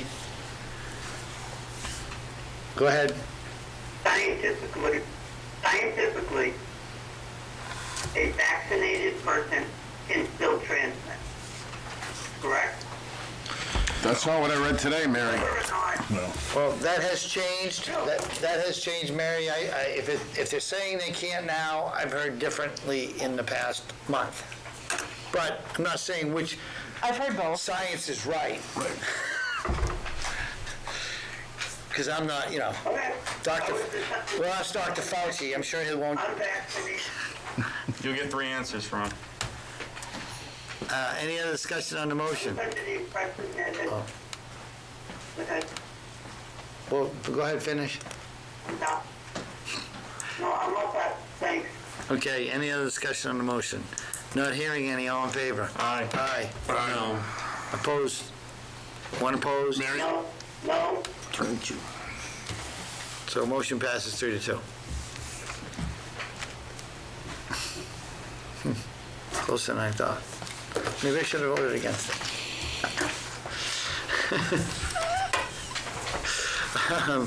Moving on. Do we have any other new business? Josh? Nothing else. You sure? No, I think I've... I think he wants to get out early. I just have kind of a public service announcement for coming attractions for next week. You've got a couple of pieces in the folder on NHIA tournament and spring sports banquets. I'll put them on for next week, but just to let you know they're there. There was also an email from, I think it was Don Weeks. Right.